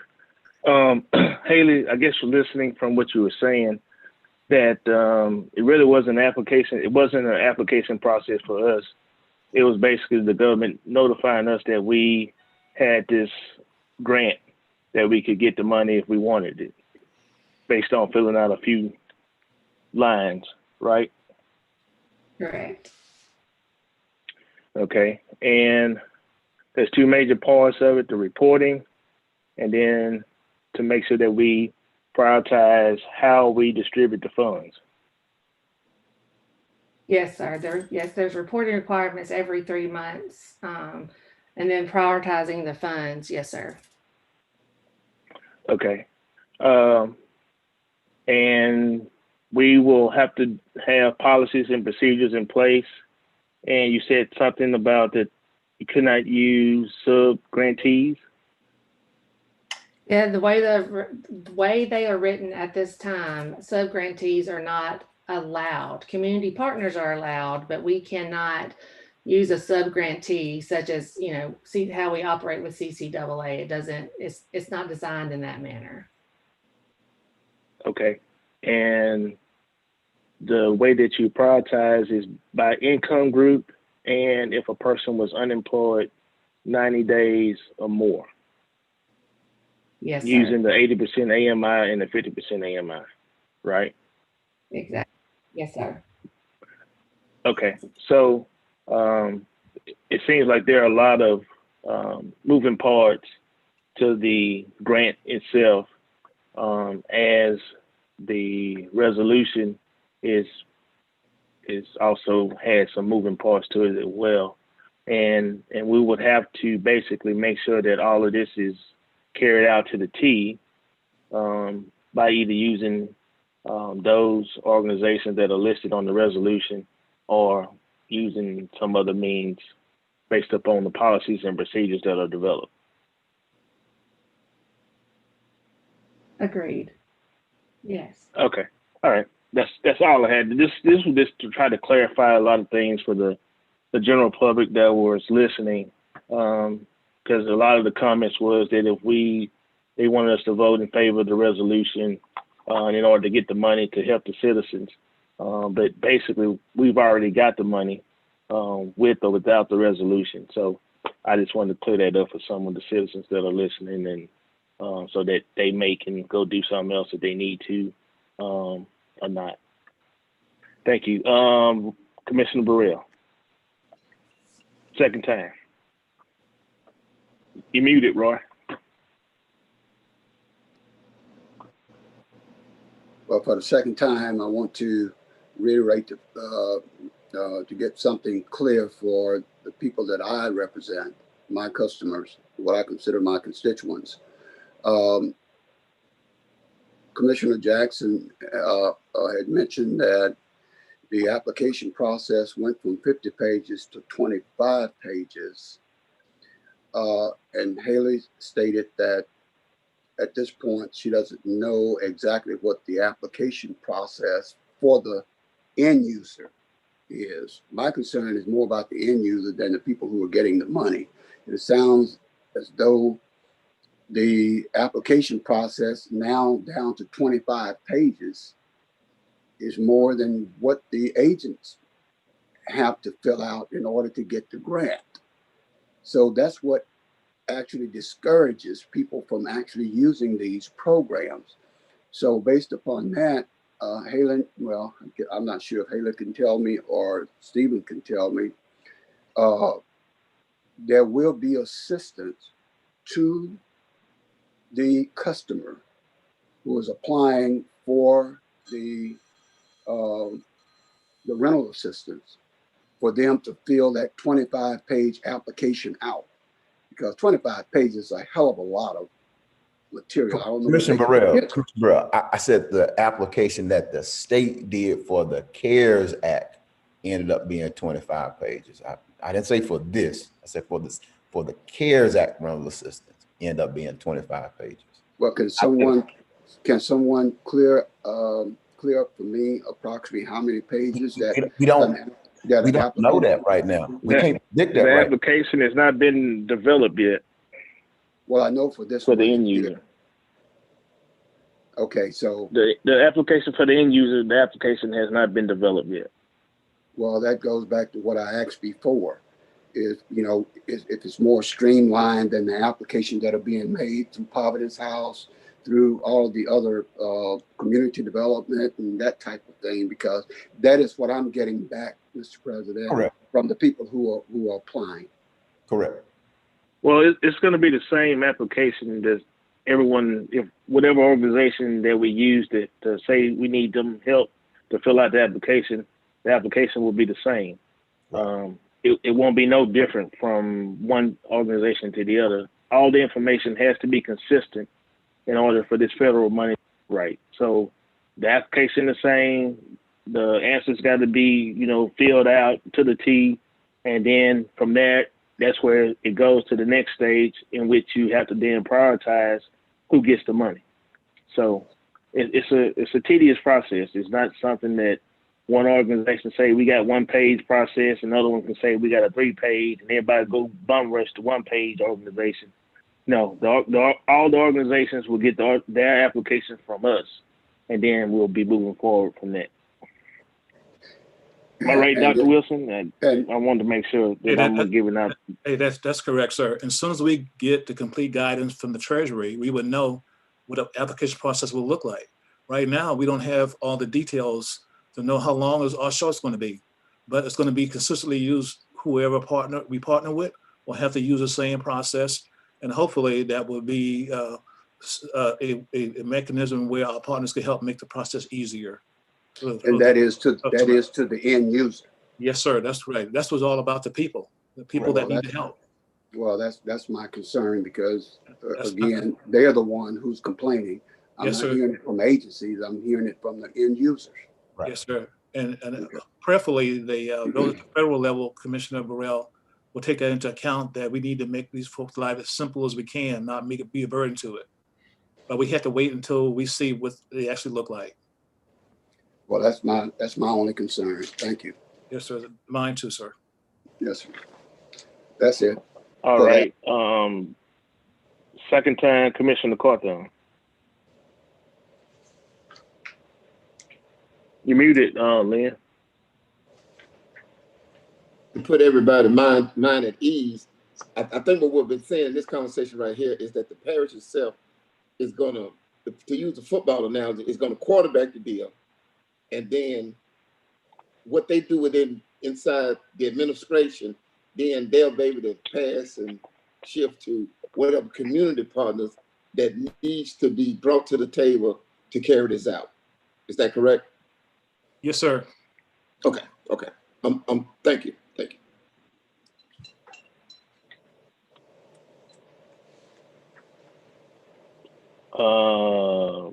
Commissioner Jackson, second time. Yeah. I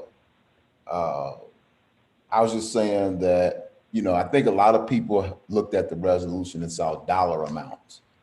The dollar amounts is because the entities have been assigned a specific area to make sure that all of Caddo is covered.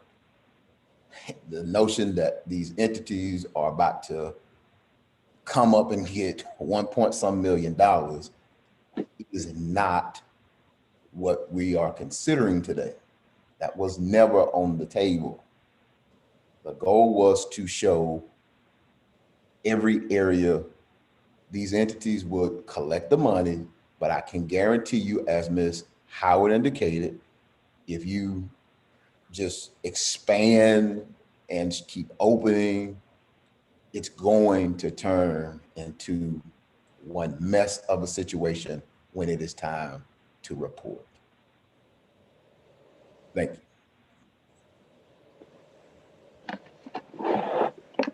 And I want to be clear, we are not, see.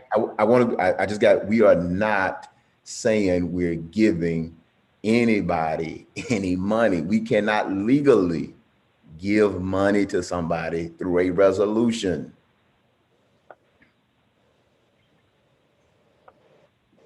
All right, Dr. Wilson, you got another topic, or that's it on your administrative report? Oh, no, sir, that completes my report for the day, sir. Okay, Commissioner Epperson, your hand was up on communiques. Okay, thank you, sir. Ladies and gentlemen, colleagues, as usual, I always open up relative to the COVID-19 situation, nationwide, state, as well as local. However, prior to my communications, I would ask that the commission staff would pull the resolution that was condemning the riots in the United States Capitol on Monday, because at the end of my presentation, I'd like for them to read it. I think I heard Mr. Lazarus say the other day that we need to, give basically a little more information to the people that's listening. So they did not hear the resolution per se. So I think we should do that. Once again, my condolences and my thanks and my gratitude goes out to all of our medical workers that have been working this COVID-19 pandemic within the United States, be they hospitals, clinic, EMT workers, whatever, for their tireless efforts in tending to those patients, as well as my condolences go to those that lost loved ones. As of about 20 hours ago, the United States had 24,500,000 and counting cases. That's up from 21 hours ago by 185,000. The deaths in the United States, 406,000 and climbing, up 4,367 within the last 20 hours. The state of Louisiana, 375,000. Mr. President, somebody clinking wine glasses or something. Would you ask them to mute? Okay, the state of Louisiana. I don't know if they were wine glasses. The state of Louisiana, 375,000 cases and climbing from 20 hours ago, up 2,493. The deaths in Louisiana, 8,383, up 59 from 20 hours ago. Caddo Parish is number 4 out of the state of Louisiana with 21,265 cases and climbing, up 150 from 20 hours ago. The deaths, 586, up 10 from 20 hours ago. Once again, as I close, I ask that everyone would mask up, follow the CDC guidelines, because we still have a long way to go with this disease. I'd like to also announce to the general public and my fellow colleagues that I got my COVID-19 vaccine today. I got the Moderna. I'll go back on the 18th of February for my second and follow-up shot. And my reason was that even though I'm in that age group that's vulnerable, I did not want to get my vaccination until it had been the persons in the nursing home and our rehab facilities and our very, very vulnerable citizens in those institutions had gotten theirs.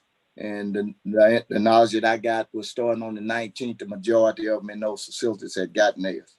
Dr. Wilson, if you would have Mr. Wilson contact me relative to some signs up and down along Jefferson Page Road, as well as an incident relative to the road leading into the Greenwood Cemetery.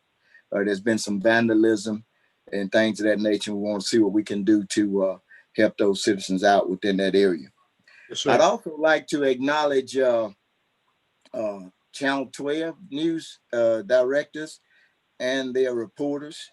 I'd like to acknowledge Channel 3 reporter Shantae Lands and Channel 6 news reporters and news directors, as well as the Freeport Times, for their cordial and their professional attitudes toward asking for interviews.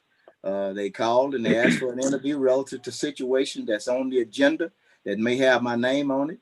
And they are very articulate, and I always get back with them in an articulate manner. And we've had an excellent relationship, and I want to commend them on their reporting. Also, Mr. Chairman, on the call-ins now, you know, this is public information, same as it is if we were meeting in person. You know, the protocol used to be when the citizen come down to give their name, their address, and so forth. However, if they don't want their address to be out, at least if we could get their zip code. Because oftentimes we have people that's calling in, they're not even, may not even be in the parish or in the neighborhood that's being affected by the legislation that we are proposing. So I think it's only fair that they would at least give their zip code, because all of this is public information, via teleconference or Zoom, or whether it's in-house. It can be accessed from our website or either the minutes within the deal. Mr. Clerk, do you have that resolution from Monday that you would read, please? Okay. This is a resolution condemning the January 6, 2021 attack on the United States Capitol and otherwise provide with respect thereto. Whereas the January 6, 2021 attack on the U.S. Capitol building is unprecedented and resulted in the terrorizing of our senators, congressional representatives, and staff persons, the theft of personal possessions, and the desecration of our symbol of democracy. And whereas 5 people were killed as a result of the attack, including Capitol Police Officer Brian Sicknick, and whereas the peaceful transition of power after a free and fair election is essential for a functioning democracy, and whereas local, state, and federal election officials, as well as the Department of Justice and the Department of Homeland Security, have determined that the 2020 election was fair and the results accurate, and whereas Joseph Biden was the winner of the 2020 presidential election, and whereas unsubstantiated allegations that the 2020 election was not free and fair were spread and amplified by political groups and politicians, and whereas these unsubstantiated allegations inspired a group of violent protesters to attack the U.S. Capitol building on January 6, 2021, during the certification of the presidential election. Now, therefore, be it resolved that January 6, 2021 attack on the U.S. Capitol building is condemned, and be it further resolved that the allegations about the integrity of our elections are unsubstantiated and where their dissemination was politically motivated. Be it further resolved that the Caddo Parish Commission offers its deepest condolences to the family of Officer Brian Sicknick and honors Officer Sicknick for his dedication and service to our country.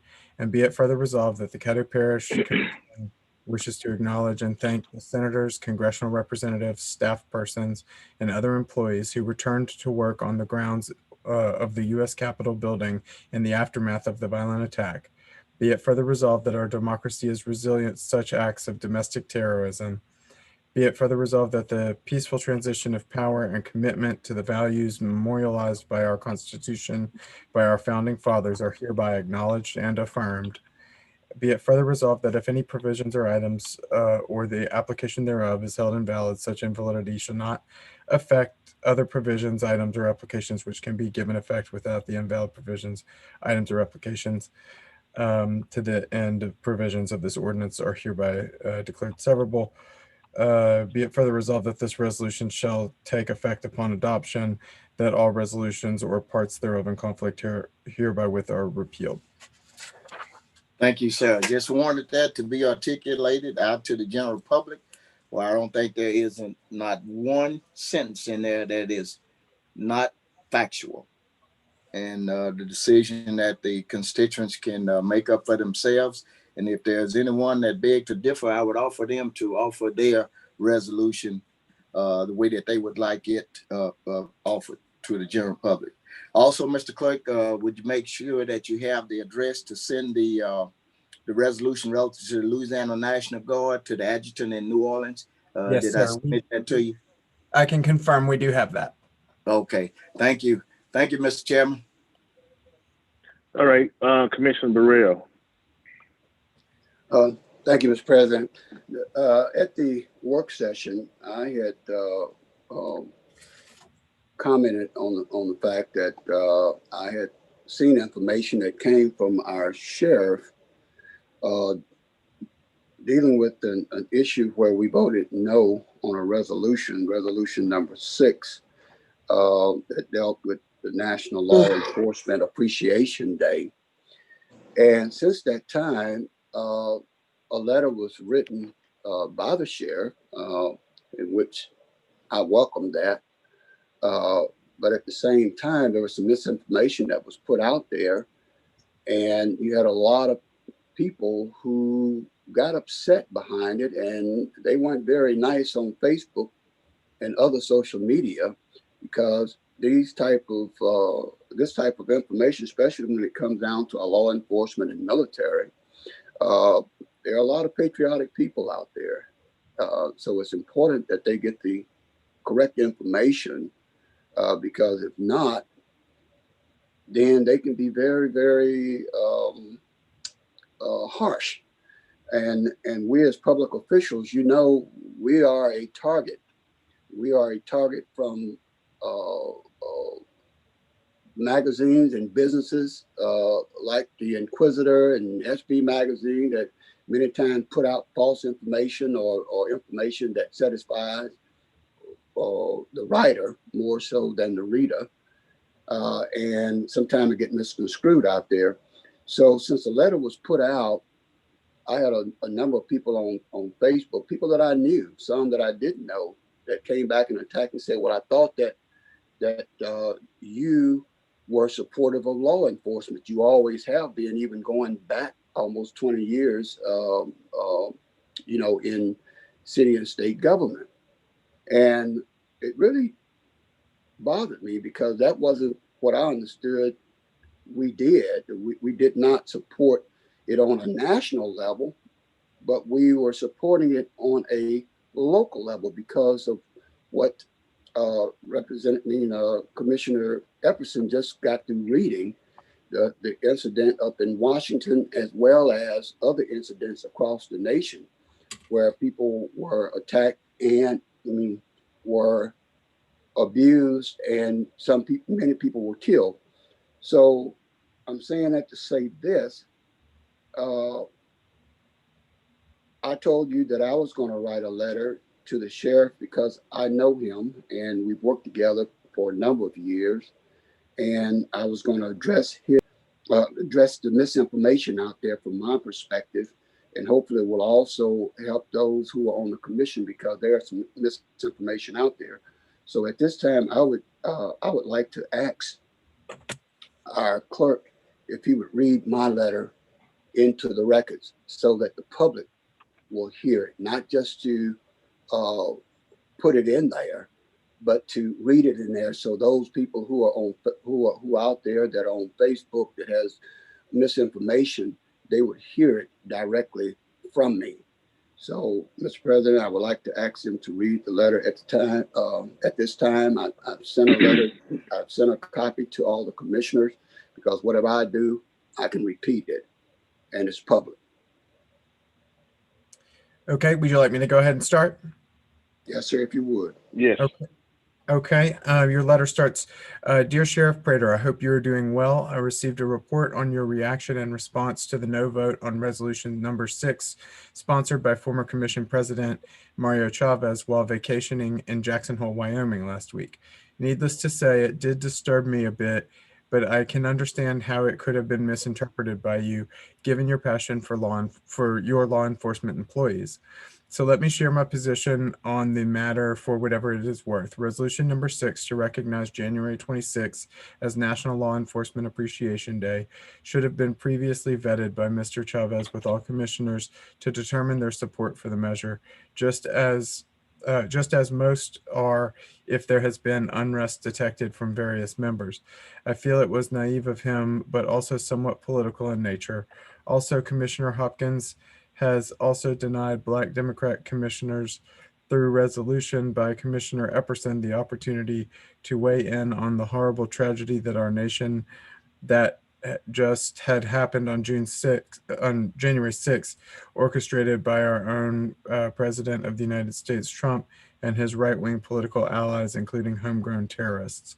Obviously, from your reaction, it was also a bit naive and political to think that the Black Democratic Commissioners would not oppose such a national recognition, given that the FBI reported that a number of local, state, and national law enforcement, military officers, and veterans took part in President Trump's ill-motivated government takeover by insurrection and treasonous acts in DC.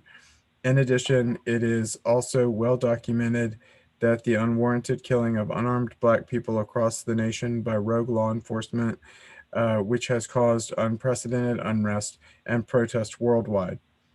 Unfortunately, many white folks think Black folks are not patriotic to this country, given its tumultuous and troubling history of discrimination, racism, and slavery, but we are. Also, I was quite disturbed as an elected state Democrat official, just as you in the Republican Party, to hear your interview on the conservative talk show Keel Radio, not pointing us out as Black elected officials, but Democrat officials, which apparently and strategically meant to be a not so subtle partisan dog whistle call to the local radio Trumplican base, a political base that 75% supported the Capitol insurrection and one that you and Commissioner Chavez are rumored to be a part. But that is your political choice, my friend. As longtime friends, we have supported one another and sometimes differed on issues of major concern and even our politics. But I have never been unappreciative of your service to this community, and indicative by the millions of dollars appropriated at your request in city, state, and now parish government. So why would you question that I would not support our local law enforcement without reason? A question easily answered even if Mr. Chavez failed to ask it earlier. That seems politically biased towards the other Black Democrat commissioners and me. And you have made clear to me when earlier trying to rebuild a broken, if not strained relationship with the commission, you honestly said, I am elected by the people, so I do not have to report to the commission. That is understandable, but not the point. You, as sheriff, our highest law enforcement official, and our Caddo Parish Homeland Security Director, it would serve us both well and those we all serve, and we keep the lines of communication open for the common good and not for political expediency. To live together, we must heal this land. And that's signed Commissioner Roy Burrell. Thank you, thank you, Commissioner Clerk. I thought that it really bothered me, and when things like that bother me, I try to put it in words to express my feelings without being harsh, but at the same time get my point across that I am not against law enforcement or the appreciation of law enforcement. I have a long history of working with them, supporting them, also standing up when I don't feel that they're correct in what they do. They have an awful job. I wouldn't wish it on anybody, although I have a niece and a nephew who is on the police force. But at the same time, I think it's important we as public officials let people know that we're also human too, and we have families. And when these things happen, we do have opinions. It doesn't go, our opinion doesn't go away when we get elected. We are a part of this community, and I think it's important that we express our views on these things. And if anybody wanted to challenge it, I have no problem. My telephone number has been listed for 20-some years, or 30 years, no, almost 40. So they can call me if they have a problem. I don't have a problem in explaining it. Thank you, Mr. President. All right, Commissioner Hopkins. You're muted, Todd. On Monday, we moved ordinance 6027 for introduction today. And I had said to send that ordinance to committee also. But since Mr. Clark is with us, if he would just tell us a little bit about this R110 and what it's meant to do, I think that can keep us from having to go to committee. Mr. Clark. Yes, sir. You ready to hear from me, sir? Yes, sir. what happened, and it just happened in a particular subdivision prior to the UDC under chapters 106 in the city and chapter 54 in the parish.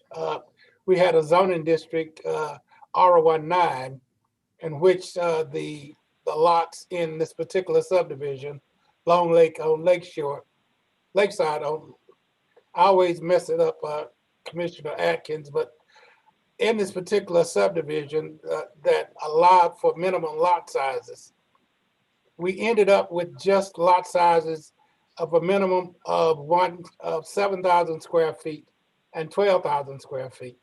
The citizens with 10,000 square foot lots were upset that their subdivision was going to be enacted to reflect 7,000 square foot lots, much smaller than the average lot size. And they felt that it was a detriment to the value of their lots and the value of their homes.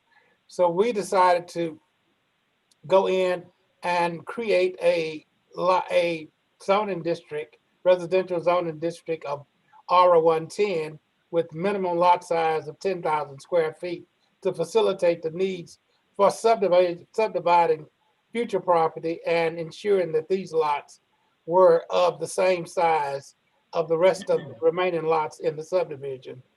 In order to do that, we had to create a residential zoning district, and that's why you see all of these different additions to the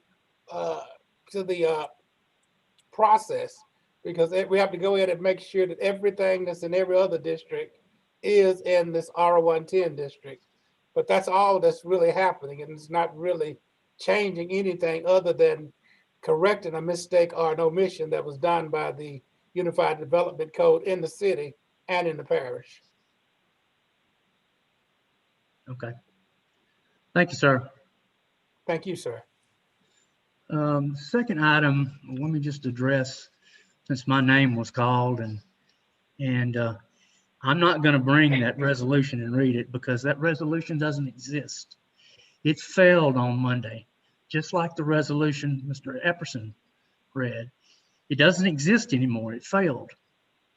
We have a difference of opinion, and I respect your opinion, each and every one of you. But we don't agree on this issue, and I just brought mine to have an alternative. Neither one passed.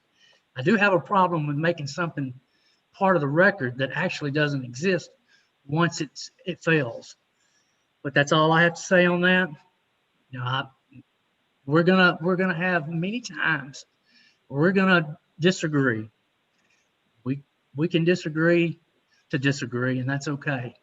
I don't hold that against anybody, and we'll move on. I love each and every one of you, and we'll continue to work together. Thank you. All right, Commissioner Talaferro. You muted, Jim.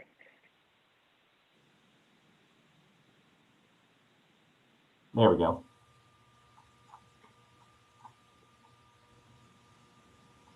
Thank you, Mr. President. I appreciate and respect both Commissioners Burrell and Jackson and the rest of my commissioner colleagues for their opinions regarding the recognition of the Law Enforcement Appreciation Day and every issue which comes before us for discussion and debate. But as a former law enforcement officer with over 34 years of service to my country and the citizens that I swore to protect and serve, I would be doing a disservice to my fellow law enforcement profession if I didn't express my extreme disappointment, that we as a governing body of Caddo Parish use such a broad brush of non-support for our men and women in law enforcement across our nation who answer the calls for service 24/7 to protect and serve.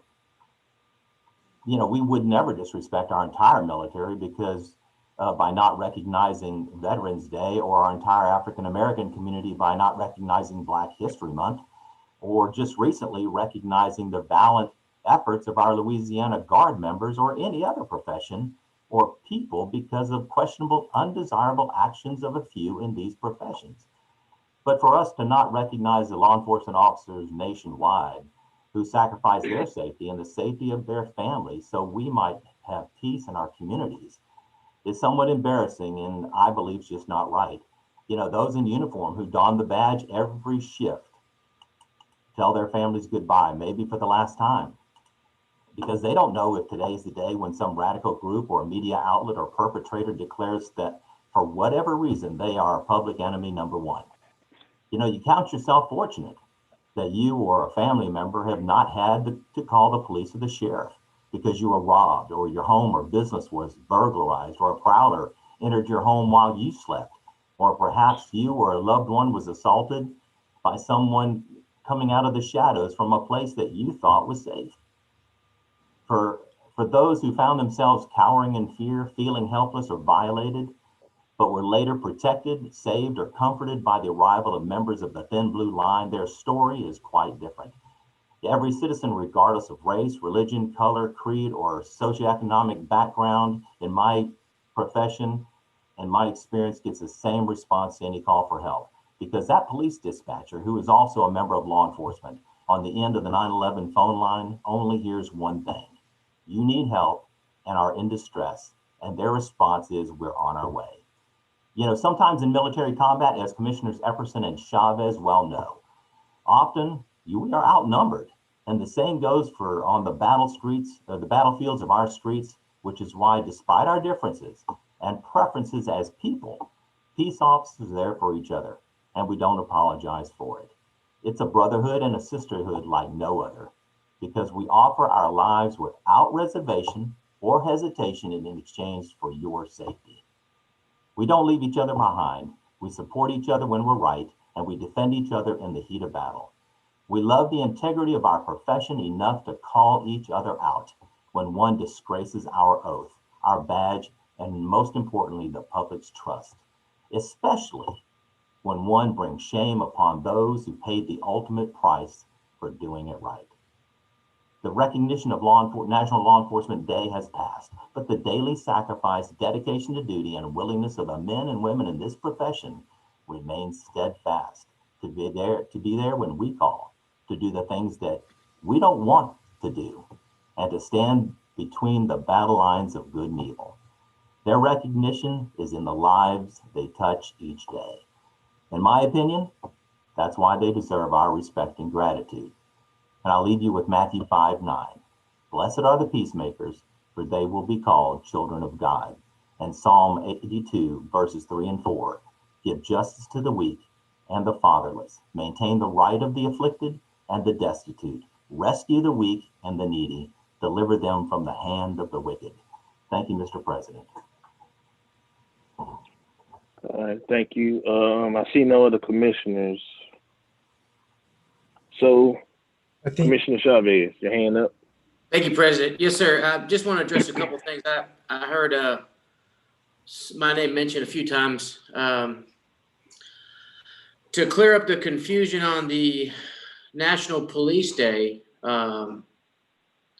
obviously we always get better by learning from the past. So in the future, I'll definitely be calling all the commissioners when I put things on the agenda. But very often on this board, we put layup resolutions that celebrate national law enforcement, National Guard, different people, and we don't query the board to ask them, what do you think about this? So I was just as surprised as many other people that resolution died when it did. So there was no political basis behind that. I don't think like that. I just wanted to thank the law enforcement nationally. It was a day that America recognizes, and I felt that it would be correct if Caddo Parish recognized it in unison. However, it didn't go over that way. So A, it wasn't political, and B, I'm glad that we could work together on including this resolution today that Commissioner Jackson and I put on there. And I commend Commissioner Jackson because he caught a lot of flack last week about it. And I personally did too, about trying to stand up for Commissioner Jackson, but at least he stood up to say his reasoning behind that. And that's the best that we can do as a board, is we have to learn that we are not going to agree And at the end of the day, if we don't agree, then at least let's meet a common ground where we can agree. And that's exactly what Commissioner Jackson and I did today, or within the last week. And today you'll see the accumulation of that is we're going to be passing the resolution, thanking and acknowledging the frontline workers and the local law enforcement. So to say that it was something political, it's definitely not. And then on the other thing I heard rumored, and I can't speak for the sheriff, but it was said that I was part of the January 6th Capitol. Guys, I'm here at work in Shreveport, Louisiana. Other than watching the news is how I knew that was going on. You can check my social media. You can check people that talk to me. I didn't say a word about it. I didn't celebrate it. None of that. So that's strange to even say that I thought it was that it should have got some type of recognition. But commissioners, it's going to start with us. You know, if we're going to look towards the feds and say that let's all come together, let's do it here. Let's do it now. The 12 of us, let's start calling each other. We're going to disagree on a lot of stuff, but we can say it today. If we're going to call each other behind the scenes on our cell phones and say, where you disagree with me on this, so that we don't get up here and the public hears us saying that this is political, because it's not. At the end of the day, this is about people, not politics. Roads, bridges, our juvenile, the animals, this isn't political. None of this stuff is political. Helping people that can't pay their rent is not political. So I don't even know why we're attacking each other or trying to bring in politics and black and white and Latino. The people that need our help don't care about what political affiliation, what color we are. They care that their rent is paid, that their streets are nice, things like that. So I'll try to lead by example. I'm not going to personally attack anybody, but let's meet in the middle, guys. That's all, President. I'm done. Commissioner Jackson. Okay. Commissioner Carthon. Thank you, Mr. President. I want to say this to my fellow commissioners in the form of an admonishment. Seek ye first to understand and then to be understood. Let me say that again. Seek ye first to understand and then to be understood. And what I simply mean by that is that we have these conversations and these conflations about we are friends, we should all work together. But if we're friends and we're colleagues and we all work together, when a vote went down like it did, whatever day that was, with the resolution, it should have triggered in the mind of the other side or somebody that was maybe something's going on wrong. Because if we all have said on numerous occasions, we respect one another, we are friends, we can work together. And I say this, that Caddo Parish is not going to move forward. Shreveport, Louisiana is not going to move forward until we are ready to have the hard, difficult, uncomfortable conversations. They're always bubbling under the surface and we placate to them. It will suggest to me that if I worked with some colleagues 5 years and unanimously a group of people on the other side voted for something, it would have triggered in my mind, well, I need to have a conversation with Commissioner A or Commissioner B, because something ain't right here. I work with these people on a regular basis, and I know these people are supportive of law enforcement because in the latter part of last year, we put forth legislation and ordinance to support the Shreveport Police Department, and other commissioners have done stuff with the Sheriff Department by even buying vehicles and that sort of thing. So it would suggest to me that that's nothing against law enforcement. It's about the conversations. It's about the difficult conversations, the uncomfortable conversation that needs to be had in Shreveport, Shreveport, Caddo, the state of Louisiana, and this nation. And I just want to leave that with my fellow colleagues today. Thank you, Mr. President. Commissioner Burrell. One final comment, Mr. President, because I'm not one to bite my tongue, having been in the political arena as long as I have. I didn't have a problem with with what took place, with the resolution. But when I read the letter, the sheriff's letter, and then I listened to the interview on Keel, it was totally, it was somewhat different. And because in the letter, it never mentioned the Black commissioners voted against it. It never mentioned the Democrat commissioners voted against it. But on the interview, in which, as I told you, I was actually in Jackson Hole, Wyoming, when I got the copy of the interview, it specifically said it was those Democrats. And whether you know it or not, if you're politically astute and aware of what's going on right now, Democrat is a bad word in Louisiana. And because of that, there was a harsh reaction. People came out of the woodwork on Facebook and other medium, castigating public officials. I'm a public official. We already a target.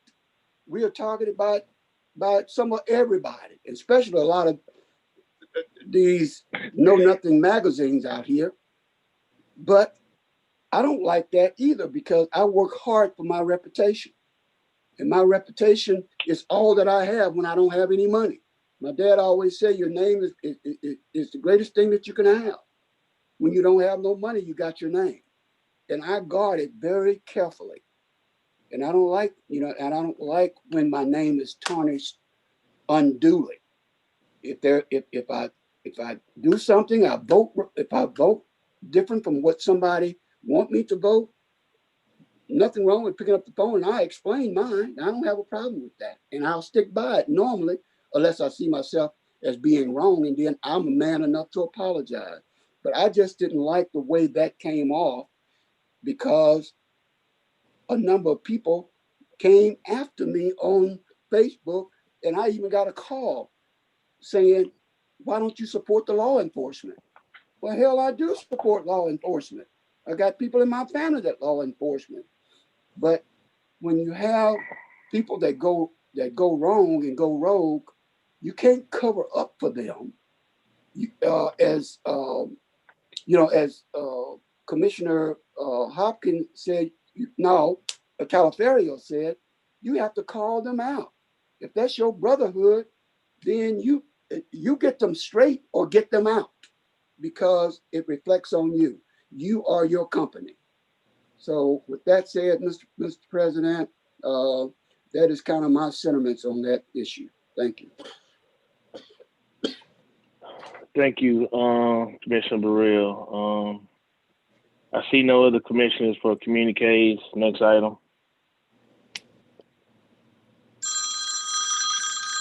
Next item is the master plan report. Mr. Clark. Can we make a motion to postpone that to our next work session meeting, please? Second. In the time. Second. Okay. It's been moved by Commissioner Jackson and seconded by Commissioner Atkins to postpone the master plan report until next regular session meeting, which will be in February. May I say one thing, Mr. President? May I just say one thing, Yes. please? We provided the commission with an update. We were not intended upon giving a lengthy report. Hopefully you will look through that report, and it will give you information on where we are in reference to the master plan, the things that have been accomplished, and where we need to go. And we will be more than happy to answer any questions between now and the next work session, and be more than happy to provide information at that session. Okay. Yeah, that would give us plenty of opportunity to actually generate questions to ask you about the master plan. Thank you so much. I see no commissioners on the board. Let's roll call, please. Okay, Commissioner Hopkins. Yes. Commissioner Johnson, Yes. Commissioner Jackson, What we voting on? your motion to. Your motion. Yes. Commissioner Young, Yes. Commissioner Burrell. Commissioner Burrell, I didn't hear you. Yes. Okay, Commissioner Cawthorn, Yes. Commissioner Gage Watts, Yes. Commissioner Talaferro, Yes. Commissioner Atkins, Yes. Commissioner Chavez, Yes. Commissioner Lazarus, Yes. and Commissioner Epperson. Yes. All right, that motion carries unanimously. And that's 12 in support and none in opposition. And that brings us to the president's report. A lot of stuff has already been talked about that I was basically going to talk about on the president report. It was basically dealing with the National Law Enforcement Day resolution. No, my only point on that is that during the whole discussion, we never said that we were against law enforcement. I think the only discussion was that it shouldn't be national law enforcement. I too had a lot of questions from the general public about why did I vote against National Law Enforcement Day. My deal was not really about national. It was about national law enforcement and the word national. And that based upon the things that have been happening across the United States that led to Black Lives Matter movement, and not being able to support some wrongdoing and stand and say that we do. My deal is if you have officers that are breaking the law, then they should be treated as all other citizens and arrested and put on trial and either proven guilty or innocent. They should not still be able to work and be police officers when some type of death like that occurs. That's my opinion, and that's why I had my no vote. Local law enforcement, I've worked with the city marshal office, worked with state police, I work with the city police, I work with the Caddo Parish sheriff deputies. I have friends on all those different levels. We talk all the time, and I have no problem giving them an appreciation for the job that they do.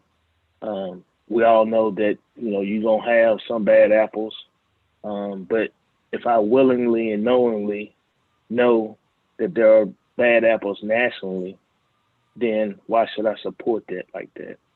So my deal is that's why I voted no. And as you found out after January the 6th, there were some additional law enforcement officers that also was a part of the incident that happened at the Capitol. So my deal is let's keep it local when we're talking about things like that, and that way we know the men and women that we're giving the appreciation to, and we see their work. We know what they're doing. When there's something like that nationally, and you know that there are some issues across the United States, it makes it hard to support that. So that's the president report for today. Next item, Mr. Clerk. That brings us to the public hearing on ordinances and on zoning ordinances and cases. Would you like me to read the 3 items that we have for public hearing, and then you'd open one public hearing for the 3, or would you like to take them separately? I will open one for all 3. Okay. So you want me to go ahead and begin reading those cases? Yes. Okay. The first item, 11.1, is public hearing on ordinance 6021 of 2021. That's in relation to zoning case 20-15-P, an ordinance to amend volume 2 of the Code of Ordinances of the Parish of Caddo as amended, the Caddo Parish Unified Development Code, by amending the zoning of property located on the east corner of Ellerby Road and Stewart Drive, Caddo Parish, Louisiana, from R17 Single Family Residential District to C1 Neighborhood Commercial District, and to otherwise provide with respect thereto, and that's in District 10. The next item is 11.2, and that's a public hearing on ordinance 6022 of 2021 in relation to zoning case 20-12-P. It's an ordinance to amend Volume 2 of the Code of Ordinances of the Parish of Caddo as amended, the Caddo Parish Unified Development Code, by amending the zoning of property located on the north side of North Market Street, approximately 1,165 feet northwest of Roy Road Extension, Caddo Parish, Louisiana, from RA Rural Agriculture District to C1 Neighborhood Commercial District, and otherwise provide with respect thereto, and that's in District 2. And the third item, 11.3, is public hearing on ordinance 6023 of 2021 in relation to zoning case 20-16-P. It's an ordinance to amend Volume 2 of the Code of Ordinances of the Parish of Caddo as amended, the Caddo Parish Unified Development Code, by amending the zoning of property located on the east side of Greenwood Spring Ridge Road, approximately 700 feet north of Meadow Creek Drive, Caddo Parish, Louisiana, from RA Rural Agricultural District to RA PUD Rural Agricultural Planned Unit Development District, and to otherwise provide with respect thereto. That's in District 12. Okay, public hearing is now open for ordinance 6021, 6022, 6023 of 2021. And would you like me to give the phone number out now? Yes. That phone number for anybody who might like to call in is 318-226-6596. Again, that's 318-226-6596.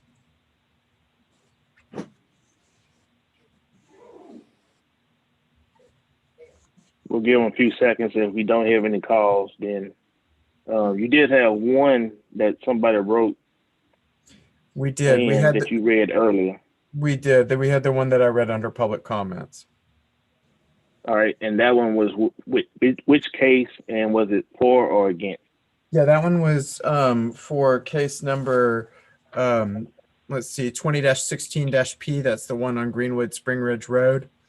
Okay. That was the one that was in reference to. I believe we do have a caller on the line. If we'll hold just. Okay.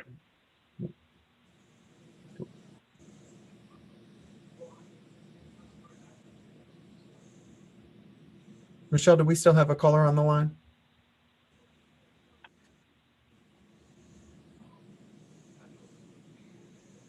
Michelle, you're unmuted, but I can't hear you. Can you hear me now? Now I can. Okay, hold on one second. We do have a caller on the line.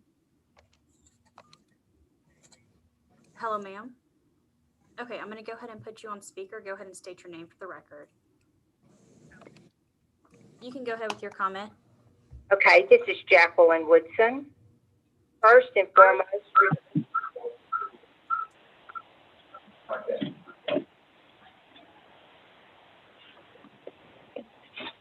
are you ready? Yes, ma'am. Okay, you want me to go ahead? Yes, ma'am. All right. First and foremost, regardless of the decision made today,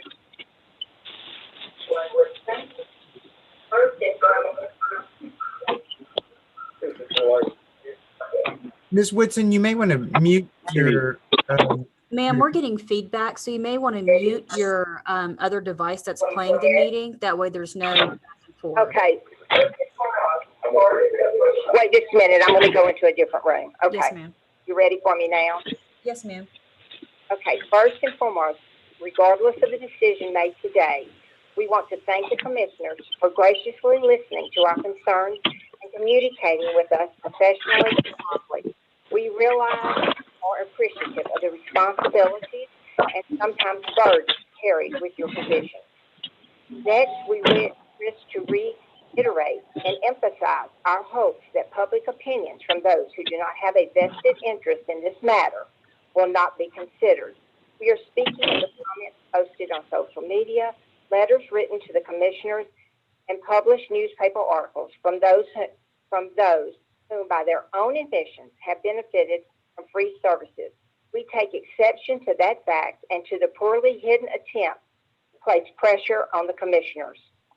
In conclusion, we earnestly plead for no PUD designations in the zoning of our area. Please understand that we are not anti-growth, but rather we are strong supporters of smart planned development with the input and approval of the people whose lives are directly affected by these changes. Our area is in an area of stability. People seek property here because the character of our neighborhood has so much to offer. Allowing commercial activity will result in significant increases in traffic, leading to noticeable injury, accident, or even fatality concerns. This is not consistent with our public health, our safety, or our general welfare, nor is it compatible with our surroundings. It will also bring noise and pollution. We fear that permitting one commercial activity will begin an ending cycle, increase commerce and traffic. The integrity of our neighborhood will gradually erode. People will no longer desire to live here. Those of us who remain will experience a drastic decline in the distinctive qualities we cherish. Please do not allow this encroachment on our lives. It will erode the unspoiled environment that we all chose and have sacrificed so much to have. Thank you very much. Does that conclude your comment? Yes. Okay, have a good day. Thank you. You're welcome. And that's all the callers. Are there any other comments? That's the only one that we All right, have. this closes the public hearing for the ordinances 6021, 6022, and 6023. Next item. Next item on the agenda is public hearing on ordinances, of which we have none scheduled for today. And that brings us to the next item, zoning ordinances for final passage. The first item there is 13.1. It's ordinance 6021 of 2021 in relation to zoning case 20-15-P.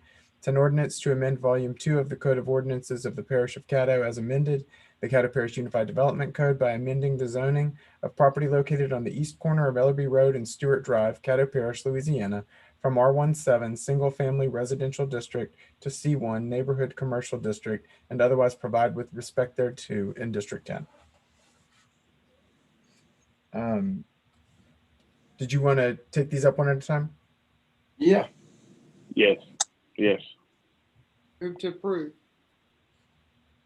The move by Commissioner Atkins and seconded by Chavez. Commissioner Chavez to adopt ordinance 6021 of 2021.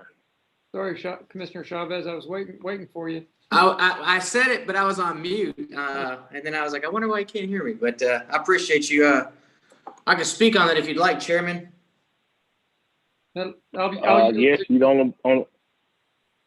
Okay, go ahead, Commissioner Chavez. It's the house right there in the corner going into the East Ridge Country Club, right there on Ellerby. It's that old log cabin looking house. They're going to convert it to a business to stay congruent with the law office, the CPA firm, and the bank right next door. So that's obviously become a major thoroughfare. Wouldn't be a good place to live. So they're just changing the zoning from a resident to a business that's going to match the other businesses. Low impact business, low hours, not late night. Didn't hear any citizens complain about it.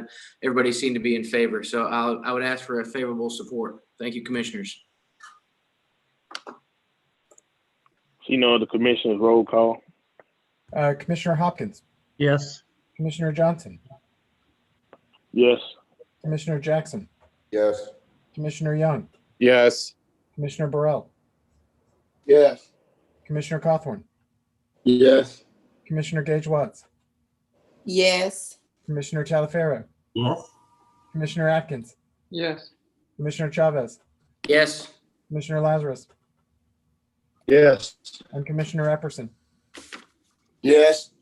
All right, that motion carries with 12 in support and none in opposition. And that brings us to the next item on the agenda, which is 13.2, which is ordinance 6022 of 2021. And it's in relation to zoning case 20-12-P. It's an ordinance to amend volume. Move to adopt. Second. Second. Been moved by the chair, seconded by Commissioner Lazarus to adopt ordinance 6022 of 2021. I see no one on the board. Roll call, please. Commissioner Hopkins. Yes. Commissioner Johnson. Yes. Commissioner Jackson. Yeah. Commissioner Young. Yes. Commissioner Burrell. Yes. Commissioner Cawthorn. Yes. Commissioner Gage Watts. Yes. Commissioner Talaferro, Yes. Commissioner Atkins, Yes. Commissioner Chavez, Yes. Commissioner Lazarus, Yes. and Commissioner Epperson. Yes. All right, that motion carries with 12 in support and none in opposition. And that brings us to the next item, which is ordinance 6023 of 2021. It's in relation to zoning case 20-16-P, an ordinance to amend volume 2 of the Code of Ordinances of the Parish of Caddo as amended, the Caddo Parish Unified Development Code, by amending the zoning of property located on the east side of Greenwood Spring Ridge Road, approximately 700 feet north of Meadow Creek Drive, Caddo Parish, Louisiana, from RA Rural Agriculture District to RA PUD Rural Agriculture District, Rural Agricultural Planned Unit Development District, and to otherwise provide with respect thereto in District 12. Mr. Chair. Yes, Commissioner Epperson. Move to oppose. If I can get a second. Second. Thank you. Then moved by Commissioner Epperson, seconded by Commissioner Jackson, to oppose ordinance 6023 of 2021. Yes, Commissioner Epperson. First of all, I would like to thank all of the persons that live within the Meadow Creek area, whom this case was entirely new to them. The process was new to them. Some of them, they say it sort of caught them blindsided. However, the fact that we should hold first and foremost is that there's a process for changing the zoning within the neighborhood. If this could just happen, we wouldn't have to go through this process. Of course, the applicant utilized his rights in applying for the application and the change. And then, of course, the citizens have an opportunity and a right to state their positions relative to those situations also.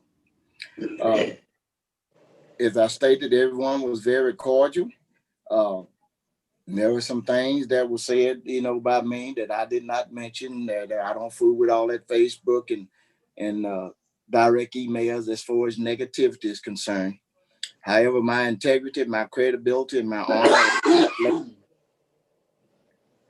as it relates to individuals is not measured by a newspaper or one or two individuals that may be opposed to my philosophy. And after the 23 years that I've been on the commission as a commissioner of District 6, where I represented Spring Lake, South Highlands, as far as down Ellaby Road, my philosophy has always to maintain the dignity and the integrity of our residential neighborhoods, because I have seen what has happened to certain neighborhoods within Caddo Parish as it relates to individuals that may not have the political clout or the understanding as to what the situation is, or have the friends in a certain position that can get those zoning applications through, irrespective to thinking about the ramification that it's going to bring to those residents that live there. The bottom line is the final decision, the way I see it, lies with the residents. And I would ask that you are. I would ask somebody that mute them. I would ask that my colleagues would uphold the rights of the citizens of the Meadow Creek area and vote to oppose this zoning. It should also be noted that there were numerous pieces of that was submitted to all commissioners, and hope that you all had received it. There was a petition, and of note on that petition is that petition was signed in opposition by all of the neighbors within the area that would have been affected. There were no one within that immediate area that, to my knowledge, called in support of this zoning change to go through. So I would ask that you would support my efforts in opposing this zoning change on behalf of the residents of the Meadow Creek area. Thank you. Commissioner Hopkins. Yes, first of all, let me say I respect Mr. Epperson's stance on this and serving his people, and and I think he's in that district, so he's heard. One of the things that concerns me is that it went to the zoning board, and on a 5-2 decision, they approved it. And I think the gentleman has tried to go and work and mitigate as much problems as possible. And I do understand dogs can be bothersome and a nuisance at times, but I think he's addressed most of that. And the other point is, you know, if it, and I would agree, if it was 2 acres, a half an acre, I would be all on board supporting denial. But we're talking about 11.5 acres, and I went through this package extensively. And, you know, the same gentleman could come back and have and house 10 to 12 dogs on his facility. All he would have to do is go to Animal Services and get a permit for a non-commercial kennel. And so I'm not sure, you know, I agree with denying it, but we'll go with the vote. I just don't support denying it at this time. Thank you. I thought I saw Commissioner Jackson hand up. Still up or down? Yeah, you know, I'll just say that I have a principle and a practice of just supporting commissioners in their districts. One of the things that I've been privileged to do is learn from a lot of people. And James Green told me something years ago. Now City Council member James Green. He said, "Remember that this process is circular. It's not linear, and you can rest assured that you know, if it can be done in this area, it'll be done in your area, and you just have to make sure that you understand that that process is going to eventually circle back to you." And that's one of the guiding principles that I use in particularly when it's a zoning case or a property standards issue or an ABO issue. In a particular commissioner's district area, they have to live with those individuals. They have to hear from them. They have to get their report card graded at the end of 4 years by those people. And so I am going to support the motion to deny at this particular time, simply because that commissioner knows what's best for their district. And I imagine that he or her have taken the time to listen to their constituents and get the pulse of what's going on in that district.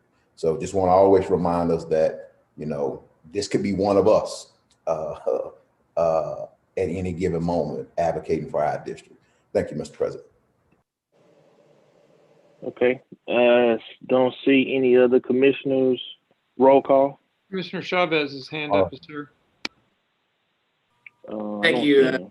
Thank you, VP. Okay. President, I'll be really brief. Basically, Commissioner Jackson basically said everything I was going to say. And then in conclusion, Mr. Phillips was a great guy. I love animals, and you guys know I'm business friendly. But at the end of the day, that these are the wishes of that specific commissioner of that district. And although I'm all about growing small businesses and increasing businesses in Caddo Parish, ultimately that's a neighborhood first and foremost. And if the neighbors want to keep their neighborhood, then ultimately we represent the citizens and we represent them in their homes. So I'll be joining Commissioner Jackson and Commissioner Everson to support his motion. Thank you, President. Okay. Commissioner Telefero. Thank you, Mr. President. I just wanted to kind of reiterate a couple of things as well, is that, you know, I think all the commissioners did extensive study on this particular thing, and I appreciate Mr. Phillips for bringing this, you know, to our attention. But while I also appreciate his need for, you know, trying to operate a business, I know that he does good work, as we've heard, but we've also heard from the residents in that specific area.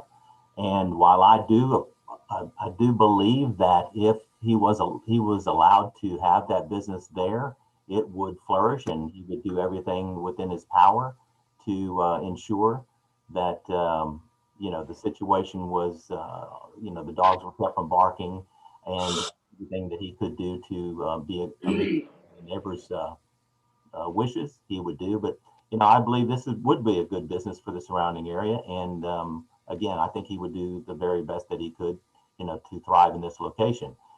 But I'll be voting no to approve the zoning change at this time. But I hope in the very near future, that all parties would be willing to discuss a possible solution, for Mr. Phillips. I think that possibly that there was just a missed opportunity for, a roundtable discussion and open dialogue, to achieve a solution for everyone. So, that's my opinion. Thank you very much, Mr. President. Okay. Let's see. I see no other commissioners on the board. Roll call. Sorry, I was on mute. Commissioner Hopkins. Yes. Commissioner Johnson. Yes. Commissioner Jackson. I thought we should be voting no. So the motion was to deny? Okay, yes, okay. Gotcha. Was that clear? Yes. On those who Yes, that was the motion to deny. It was. Great. Yeah, it was. Okay, I want to make sure. Yes. Okay, Commissioner Young. No. Commissioner Burrell. Yeah. Commissioner Cawthorn. Yes. Commissioner Gage Watts. Yes. Commissioner Talaferro. Yes. Commissioner Atkins. Yes. Commissioner Chavez. Yes. Commissioner Lazarus. No. Commissioner Epperson. Commissioner Epperson, I didn't hear your vote. Yes. I was going to say, I feel certain I know what it is, but I didn't hear it for the record. Okay, thank you very much. That motion carries with 10 in support and 2 in opposition. And that brings us to the next item on the agenda, which is ordinances for final passage, of which we have none today. So we'll move on to zoning ordinances for introduction by title. We have a few, and I'll go ahead and read them for introduction. 15.1, introduce ordinance number 6024 of 2021 in relation to zoning case 20-11-P. It's an ordinance to amend volume 2 of the Code of Ordinances of the Parish of Caddo as amended, the Caddo Parish Unified Development Code, by amending the zoning of property located on the south side of Greenwood Road at Calderwood Drive, Caddo Parish, Louisiana, from RA Rural Agricultural Zoning District to C1 Neighborhood Commercial Zoning District, C3 General Commercial Zoning District, and IMU Industrial Mixed Use Zoning District, and to otherwise provide with respect thereto, and that's in District 12. The next item, 15.2, is introducing ordinance number 6025 of 2021 in relation to zoning case 20-14-P. It's an ordinance to amend volume 2 of the Code of Ordinances of the Parish of Caddo as amended, the Caddo Parish Unified Development Code, by amending the zoning of property located on the west end of Newbern Lane, Caddo Parish, Louisiana, from R112 Single Family Residential District to R17 Single Family Residential District, and to otherwise provide with respect thereto, and that's in District 9. That brings us now to ordinances for introduction by title, the next section on our agenda. And we do have a few, I think we have about 4 items under this section. The first one is ordinance number 6026 of 2021. It's an ordinance to amend volume 2 of the Code of Ordinances of the Parish of Caddo as amended, the Caddo Parish Unified Development Code, to establish R110 Single Family Zoning District by amending Article 3 Zoning District and Zoning Map, by amending Article 4 Zoning Districts, by amending Article 5 Uses, by amending Article 7 regarding the on-site development standards, by amending Article 9 Sign Regulations, by amending Article 10 Landscape and Tree Preservation, and to otherwise provide with respect thereto.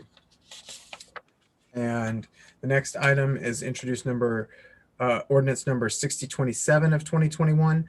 It's an ordinance amending the budget of estimated revenues and expenditures for the general fund for the year 2021 to provide an appropriation to the 100 Men of Shreveport for funds remaining at December 31, 2020 to provide COVID-19 testing and otherwise provide with respect thereto, from Commissioner Cawthorn. The next item is introducing ordinance number 6028 of 2021. It's an ordinance amending the budget of estimated revenues and expenditures for the Riverboat Fund to provide an appropriation of $21,000 for the Salvation Army's Merkel Center of Hope with funds remaining at December 31, 2019, and otherwise provide with respect thereto. And 16.4 is introducing ordinance number 6029 of 2020. An ordinance to amend and reenact Article 3 of Chapter 19 relative to Dr. E. Edward Jones Housing Trust Fund to provide for the inclusion of grants within funding sources, to provide for applications and award of grants to appropriate recipients, and to otherwise provide with respect thereto, from Commissioner Jackson. And that brings us to work session minutes. So move. Second. Been moved by Commissioner Cawthorn, seconded by Commissioner Jackson, to adopt the work session minutes for January 19th, 2021. Commissioner Cawthorn, you want to say anything on your motion? No, sir. Seeing no one else, Commissioner Talaferro, your hand up or is it down? No, it should be down. I see your hand up on the screen. Popped up there. No. Okay. Thank you. All right, roll call, please. Commissioner Hopkins. Yes. Commissioner Johnson. Yes. Commissioner Yes. Jackson. Yes. Commissioner Young. Yes. Commissioner Burrell. Yes. Commissioner Cawthorn. Yes. Commissioner Gage Watts. Yes. Thank you. Commissioner Talaferro. Commissioner Talaferro, I didn't hear you. Yes, I'm sorry. Thank you. Commissioner Atkins. Yes. Commissioner Chavez. Yes. Commissioner Lazarus. Yes. And Commissioner Epperson. Commissioner Epperson, I didn't hear you. I think you're on mute. Yes. All right, thank you very much. That motion passes with 12 in support and none in opposition. And that brings us to resolutions. Under resolutions, we have a number of items, starting with resolution number 7 of 2021.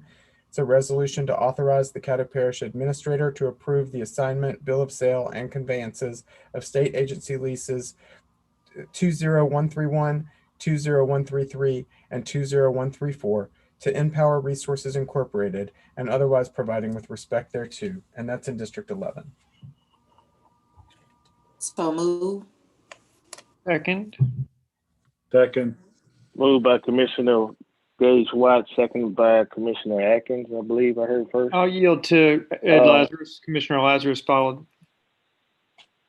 Oh, okay. Commissioner Couldn't get off Lazarus. mute quick enough. On Thank the you, sec- Stormy. On the second. You're welcome. Commissioner Watts, you want to speak to that motion? No. Commissioner Lazarus, you want to speak to that motion? No, sir. Commissioner Jackson. Yeah, move to englobo and adopt resolution number 7 and number 8, please. Second.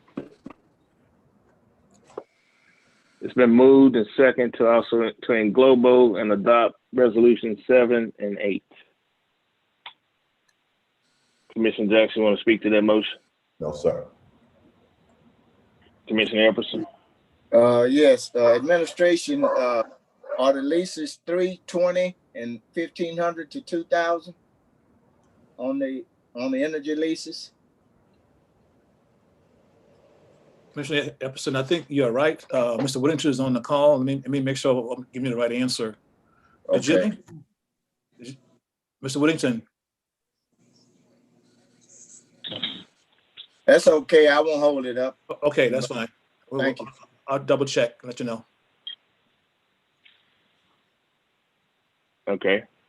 See no other commissioners. Roll call, please.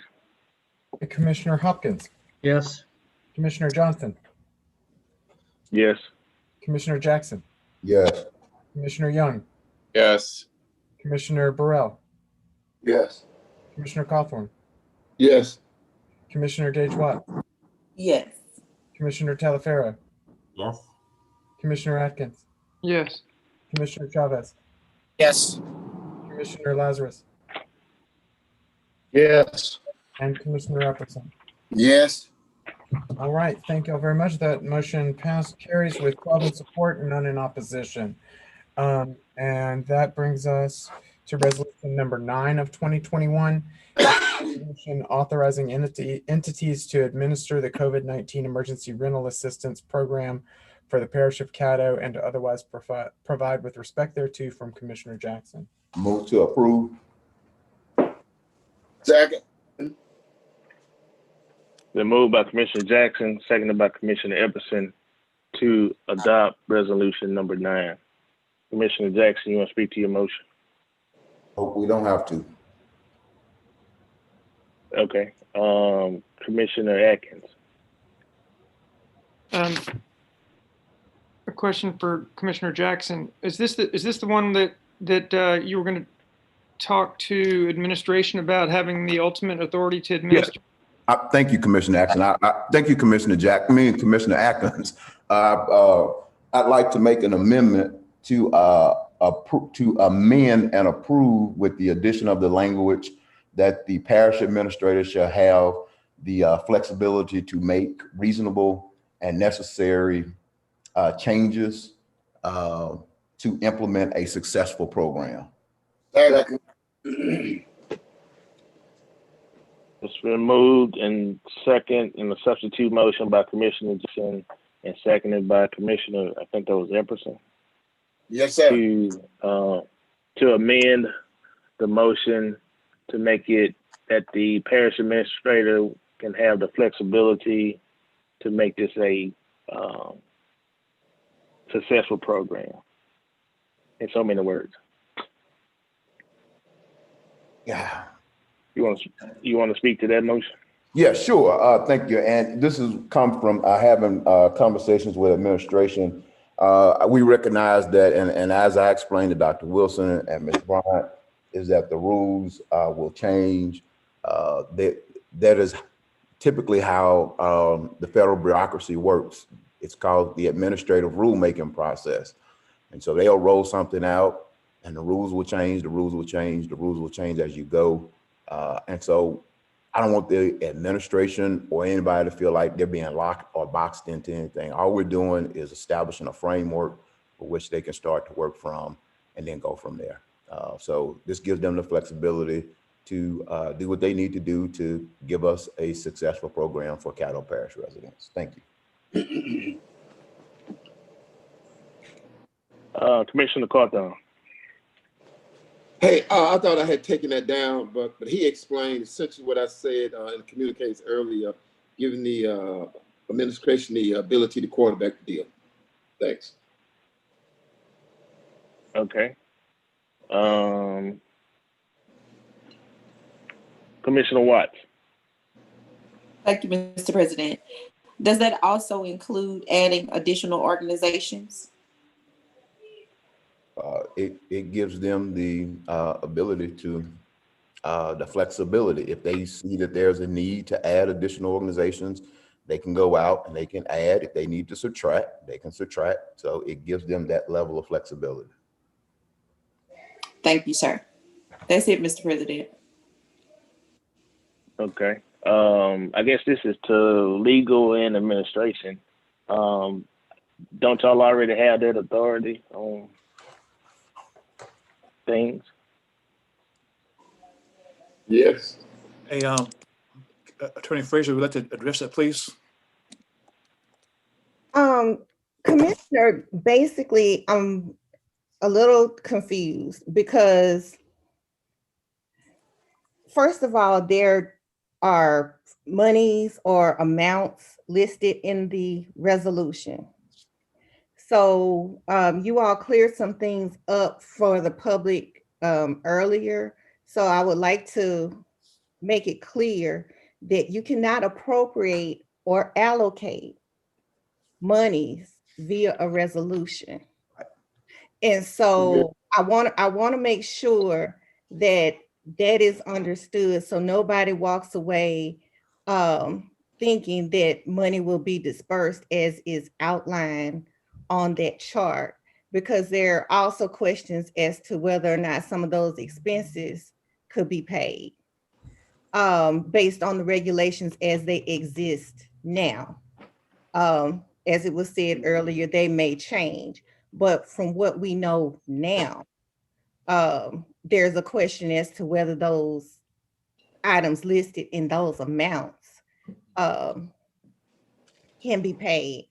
Also, this is a resolution, and I heard some people, some of the callers in particular, refer to it as legislation.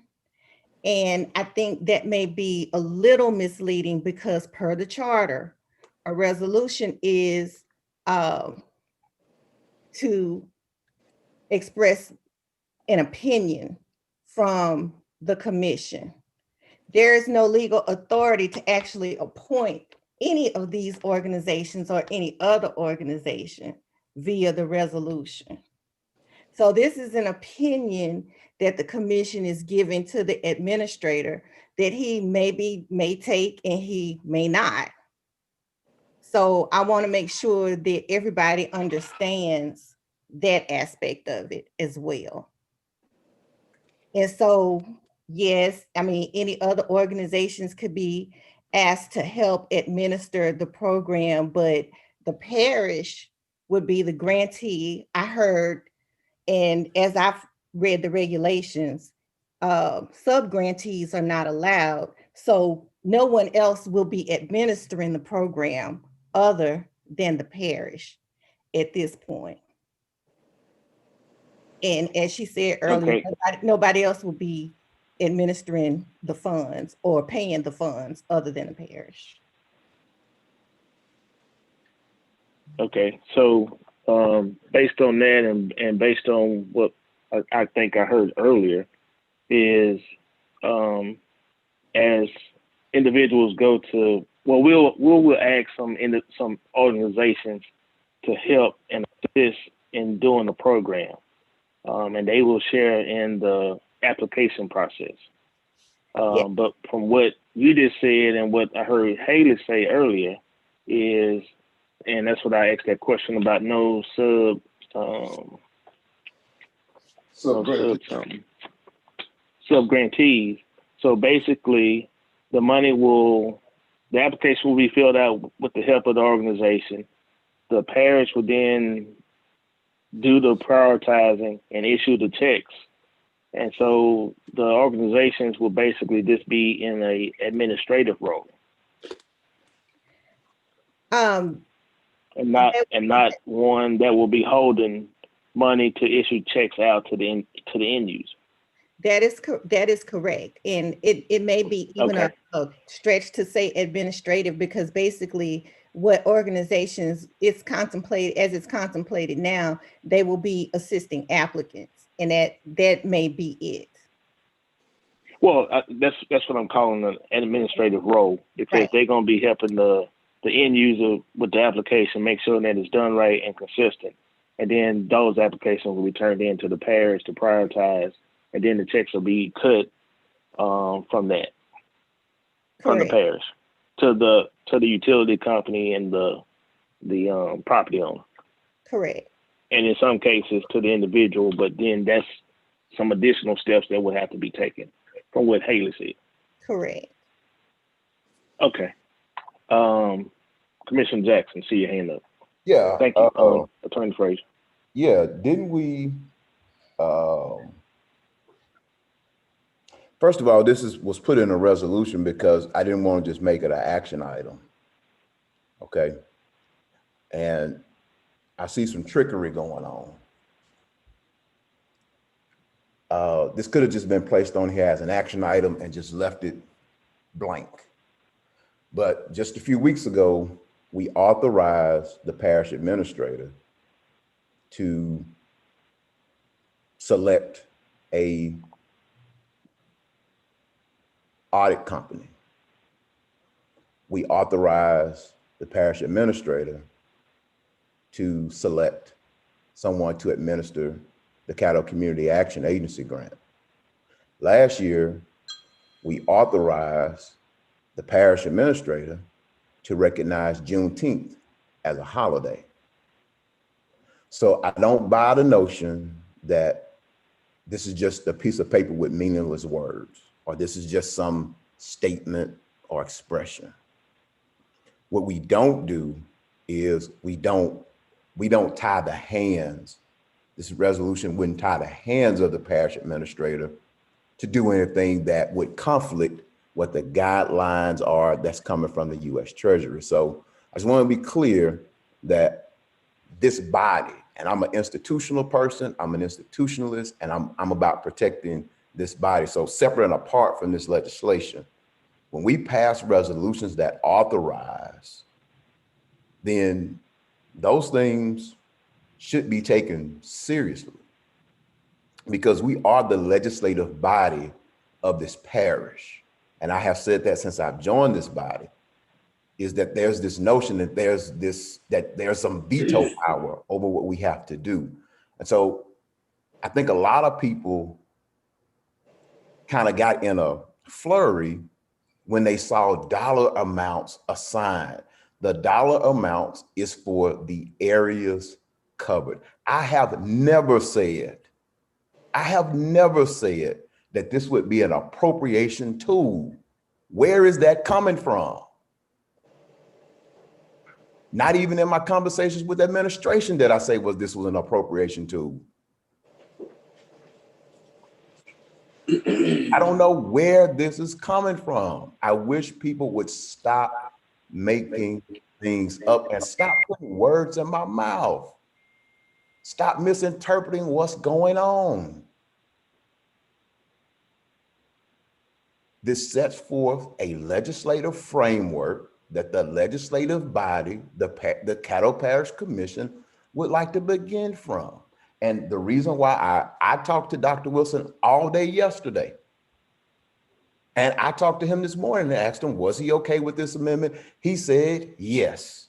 So I don't want anybody to think that we went straight cavalier and was trying to loop out the administration or force the hand. No, stop that. That was never the intent. And I think a lot of things have been taken so far out of context.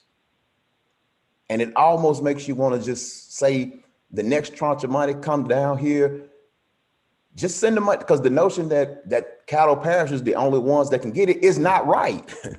Because had we not applied for the money, the state would have gotten the money.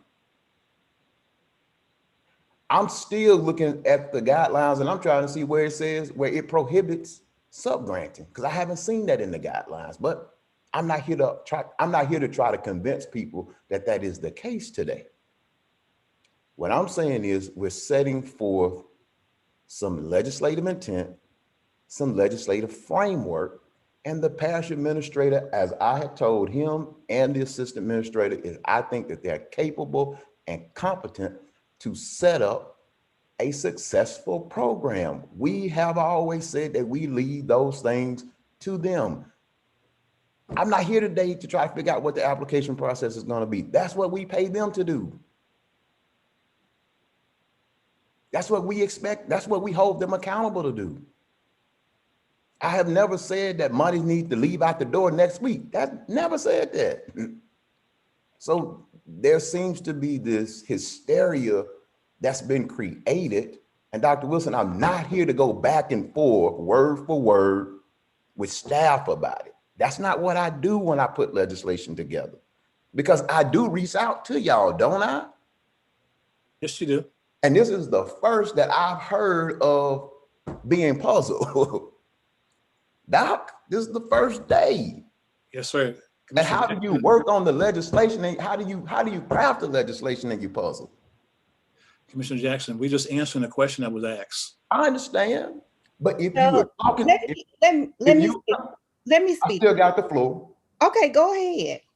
If I have talked to you every day and well, you know, I'd rather us talk offline now, because I don't want people to think that I'm arguing or being combative. So I'm more than happy for me, you, Doc, to get offline and discuss, but I don't want people to think that we're trying to force something on administration or usurp the Treasury guidelines. That has never been the case. I think people saw numbers and things just went over the place. So we have an administrator who's going to put together a program and they're going to implement it and execute. Thank you, Mr. President.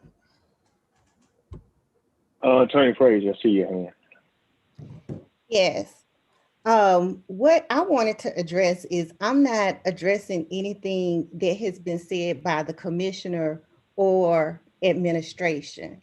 The problem is when you have citizens who call in thinking that this is being treated like an appropriation, it should be made clear that it is not, because it's not an appropriation that can be granted or declined.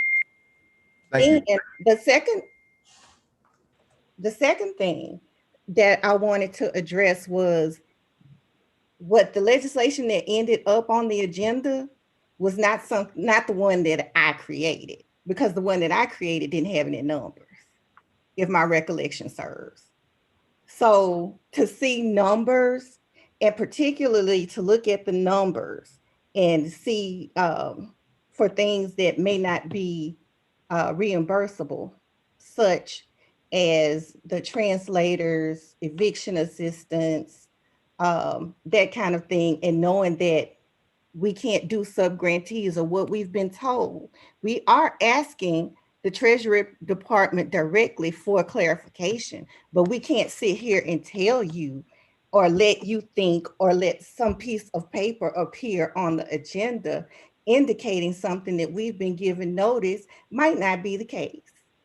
Now, it's my understanding that we will be contacting the Treasury Department directly to confirm that those things will be the case. And as far as what a resolution does and what it authorizes, and Commissioner Jackson will tell you, this won't be the first time we disagree about this. But you all do not, by resolution, authorize hires, except for the persons that you have to confirm. You have persons that you have to confirm. You do not select contractors that are not selected by bid via resolution. There are several things that are similar to this process that we do not do by resolution. The only reason that CCAA has something to authorize is because of the enabling legislation creating CCAA, not because they're apples to apples with the other organizations or in this particular situation. So I don't want anybody to be confused about that either. Additionally, all of these organizations, although they're supposed to represent areas, they're either downtown or somewhere on the edge of town. They do not cover the parish geographically from where they sit. So if there was some confusion about that, I would think that that would be excusable. What the fuck are you talking?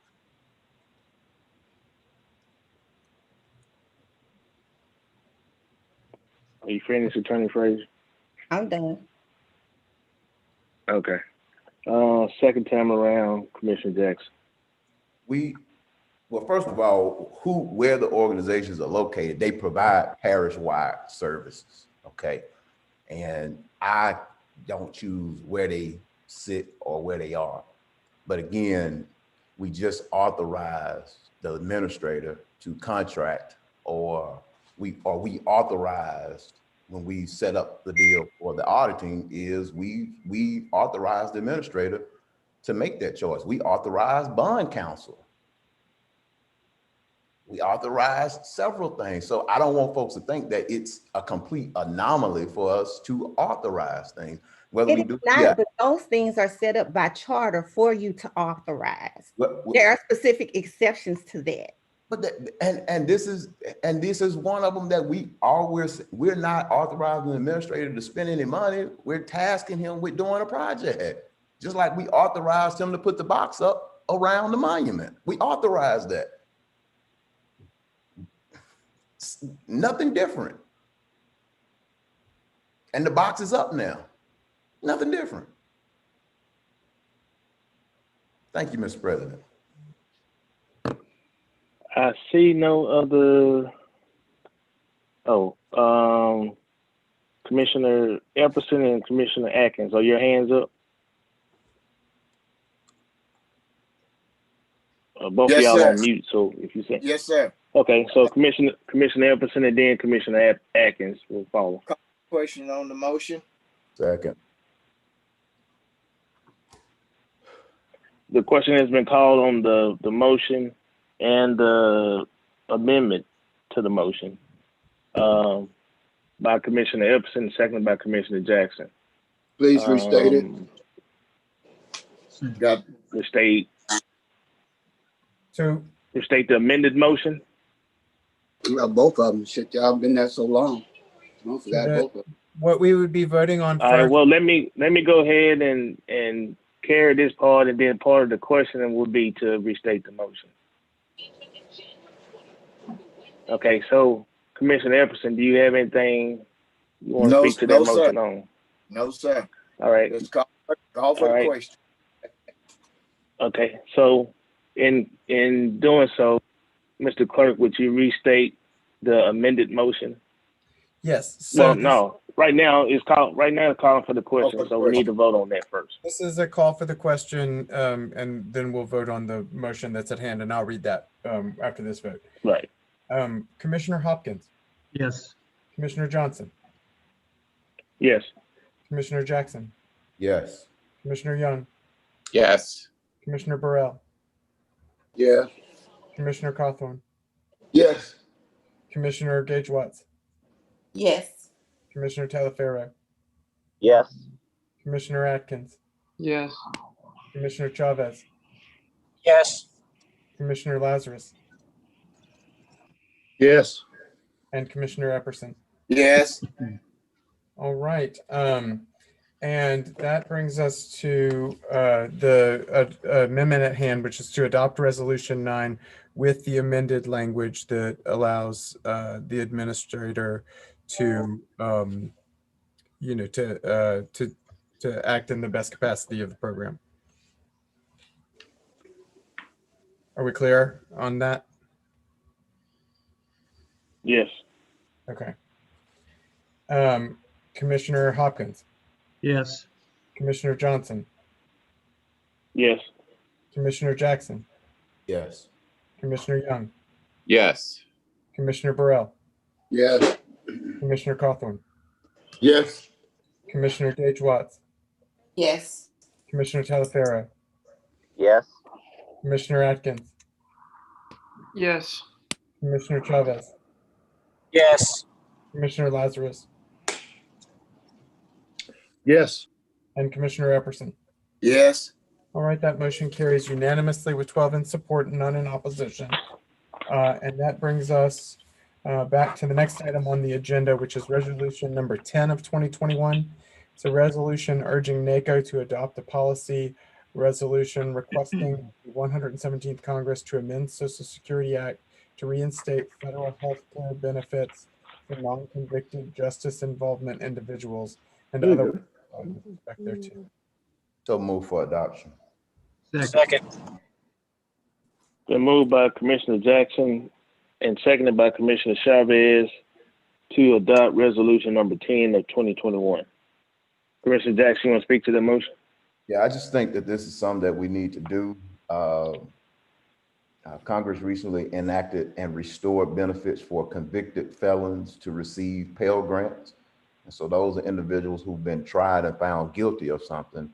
But we have individuals who have just been arrested and charged, and for the simple fact that most times they can't make bail or their case is being put off for whatever, and they're just being held in detainment, and we're being tasked with picking up their medical bills. And so hopefully we can get, NACO has recently adopted, they did adopt this, I believe in 2018 as a policy position. We had a couple people in Congress sponsor the bill, and so it's my hope that working with the new Congress, the new administration, that we can get some movement on it, even if it's just, you know, putting a cap on how much can be charged. Because even folks who have Medicaid or Medicare, they have a monthly cap on how much they can be charged, and so something to give us some predictability and hopefully some cost savings with regard to healthcare. Thank you, Mr. President. All right. I see no one else. Oh, Commissioner Epperson. Just want to state this something we've been dealing with since Sheriff Hathaway was in office. Thank you. All right. Let's see. One more check. No other commissioners on the board. Roll call, please. Commissioner Hopkins. Yes. Commissioner Johnson. Yes. Commissioner Jackson. Yes. Commissioner Young. Yes. Commissioner Burrell. Yes. Commissioner Cawthorn. Yes. Commissioner Gage Watts. Yes. Commissioner Talaferro. Yes. Commissioner Atkins. Yes. Commissioner Chavez. Yes. Commissioner Lazarus. Yes. And Commissioner Epperson. Yes. All right, that motion carries unanimously with 12 in support and none in opposition. And that brings us to resolution number 11 of 2021. It's a resolution of the Parish of Caddo urging and requesting the Shreveport-Caddo Metropolitan Planning Commission to conduct public meetings via teleconference and otherwise provide with respect to. Move for adoption. Second. Been moved by Commissioner Epperson, seconded by Commissioner Jackson to adopt resolution number 11 of 2021. Commissioner Epperson, you want to speak to that motion? Yes, sir. First of all, I'd like to thank you all for allowing me to live up to my commitment, as I always have, when I asked you to advance this legislation to today, and I would furnish you some information that I did not have available at that time, which in accordance with public records law, before 3 o'clock yesterday, that information was furnished, and you can tap on it and open it up and see it. The part that sort of bothers me with this is that if you look at the information that I sent, I think we made a $25,000 donation to the Metropolitan Planning Commission. And it appears that in the documentation, they're talking more about getting a new system and protecting the applicant and the members of the MPC rather than they are protecting the citizens. And I feel that anytime we appropriate money to someone else, then the first and foremost deal should be the citizens of this parish. Oftentimes, those of you that probably have attended MPC meetings, they have been lengthy. You sit there forever before you get a chance to come to it. And it appears as though I think you look in the documents that I sent you that supposedly this was with the COVID-19 situation. And I feel that it's our responsibility, number one, protect the citizens of this parish, just the same as we would any employee or any other person. The citizens are first and foremost. And for anyone to tell me what an organization cannot do, and if you look at the budget, the amount of money that they are expending, with a situation, you must be able to adapt, amend, and change. We have a situation that is not going away. Virtual learning in school, we never thought it would happen. On your jobs. And research has stated that possibly after this pandemic is over, there's going to be about a 30% increase in people working from homes. Corporations are finding out that, hey, they can save tons of money with the technology that we have now from working from home. And anytime we are expending the kind of money we are, whether you appointed, we appoint those members and the staff. If you look at the budget, the amount of money that we pay and the amount of money that the city of Shreveport pay, offering us a service, if they don't have the individuals that we are paying salaries that can overcome the needs of the citizens and change due to the emergency situation, we're looking at the wrong people. And this isn't anything that I'm saying about the MPC. For all of you know that the length of time that I've been down here and all employees, you know, I tell you, we pay you good salaries. We don't pay you good salaries to offer us an excuse why you can't. We pay you because we figure that you are supposed to be able to do nothing that other organizations have not been doing. The Supreme Court of the United States, the Congress are meeting virtually, schools are meeting virtually. We are not expending funds to appointed organization or whomever to say what they can't do on behalf of the citizens of this parish. Thank you. Commissioner Atkins. Thank you, Mr. President. I realize that Commissioner Epperson's resolution is only urging and requesting that the MPC meet via teleconference. However, I view this body as being an independent body capable of making its own decisions, and I respect their independence, and for that reason, I'll be voting no on this resolution. Thank you, sir.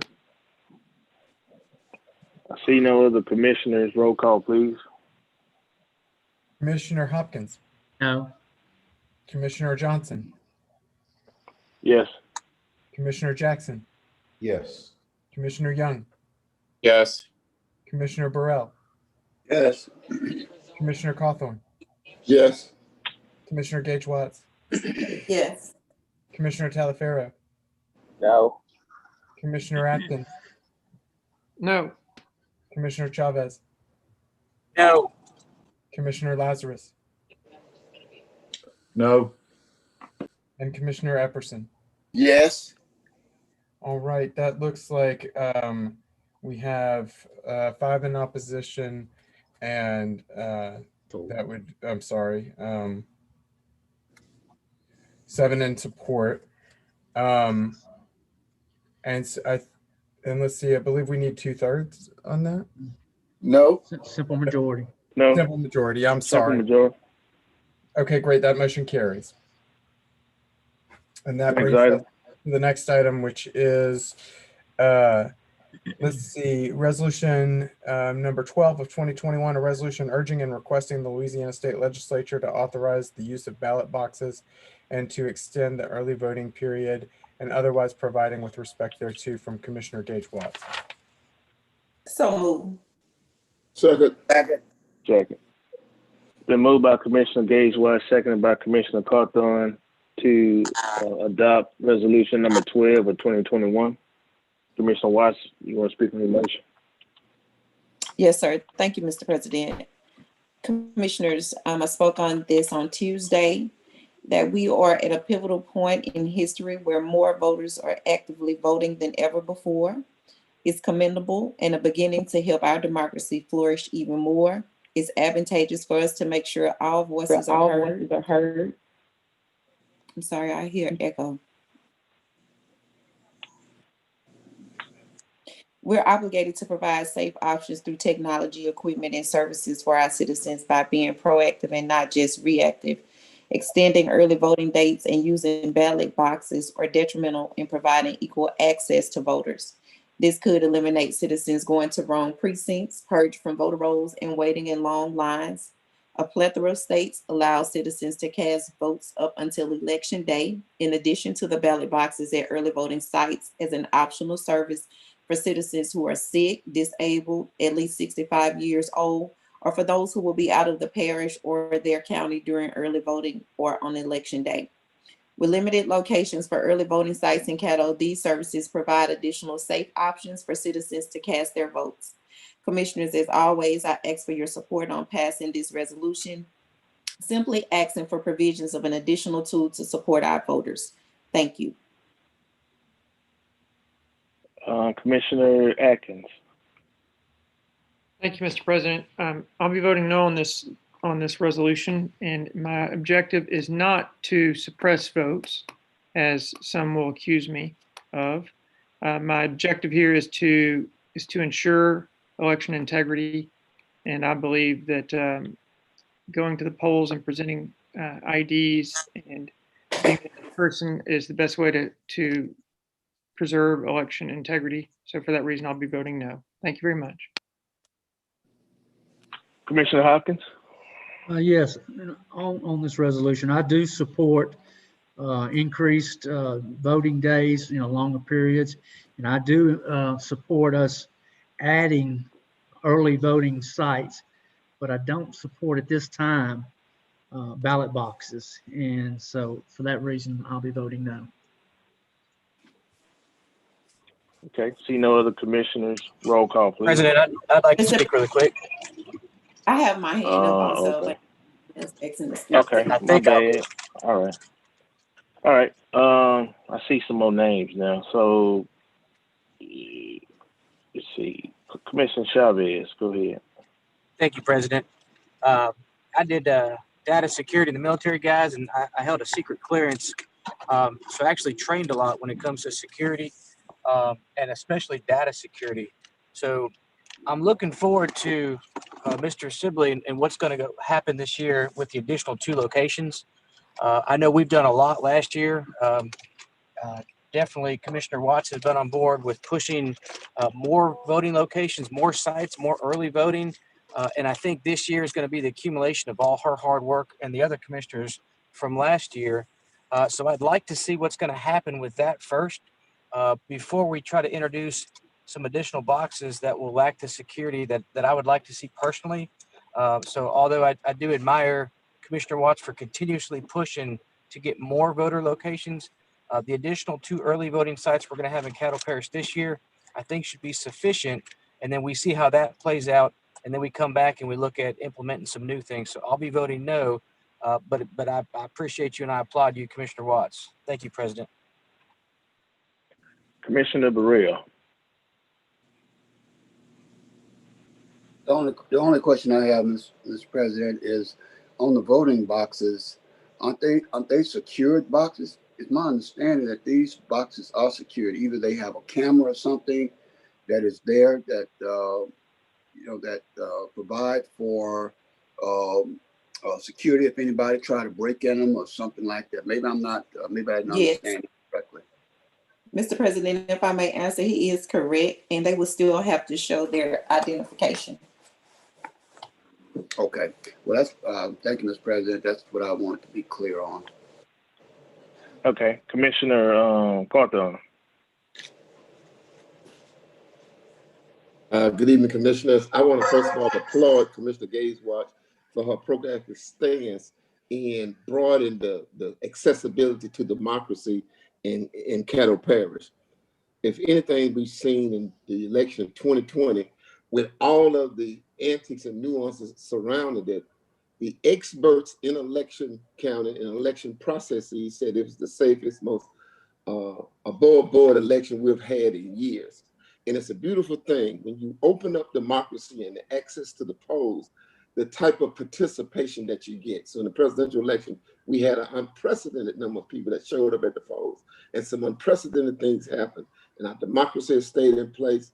I will be supporting this, and I will be supporting Commissioner Watts' proactive stance. She's been on this for a few years doing this. She's been a bulldog on this. I applaud her for that. I'm with her 100%. And let's take the guardrails off of democracy and let's open up democracy so that people can come to the polls and vote. And at the end of the day, all the better the Caddo Parish and the city of Shreveport. Thank you. Commissioner Epperson. Yes, sir. These ballot boxes be more secure than the mailboxes. I've been afforded the opportunity because of my young age to have been voting by mail for nine years, and I drop it in the mailbox. So that's no deal. And let's not limit ourselves to waiting on something you got on the table. I always put out more. You ask for more, and then you might get a number that'll be useful. Nothing is promised, but put it all out there. Put it on the table. A ballot box is more secure than the mailbox. And I'm gonna send a picture, and I hope the clerk will post it up and show me putting my ballot in this last election in the United States Postal Service mailbox. Thank you. Second turn, Commissioner Watts. I Your hand's still digress. up, or you took it down? Thank you, Mr. President. Okay. All right. So I see some other hands. Commissioner Burrell, your hand up again, or you forgot to take it down? No, sir. I guess I forgot to take it down. Thank you. Okay. And Commissioner Epperson just spoke. So I see no other commissioners on board. Roll call, please. Commissioner Hopkins. No. Commissioner Johnson. Yes. Commissioner Jackson. Yeah. Commissioner Young. Yes. Commissioner Burrell. Yes. Commissioner Cawthorn. Yes. Commissioner Gage Watts. Yes. Commissioner Talaferro. No. Commissioner Atkins. No. Commissioner Chavez. Commissioner Chavez? I didn't hear a response. Commissioner Lazarus. No. And Commissioner Epperson. Yes, sir. All right. And Commissioner Chavez, did you respond? If so, I did not hear you. Okay, we'll count that as absent. Okay, that is 7 in support, 4 in opposition, and 1 absent. And so motion carries. And that brings us to the next item, which is the resolution number 15 of 2021. It's a resolution of recognition and appreciation for COVID-19 frontline workers in Caddo Parish from Commissioners Jackson and Chavez. So move. Second. Move for adoption. Okay, I'll say Commissioner Jackson. Moved by Commissioner Jackson, seconded by Commissioner Gage Watts to adopt resolution number 15. Commissioner Jackson, you want to speak to that motion? I think enough has been said on that one already. Okay. Commissioner Hopkins, your hand up? Yes, sir. I'd like to englobo resolutions 15, 16, 17, and 18. Second. Been moved by Commissioner Hopkins and seconded by Commissioner Jackson to englobo and adopt resolution number 15, 16, 17, and 18 of 2021. Commissioner Hopkins, you want to speak to that motion? No, sir. I see no other commissioners. Roll call, please. Commissioner Hopkins. Yes. Commissioner Johnson. Yes. Commissioner Jackson. Yes.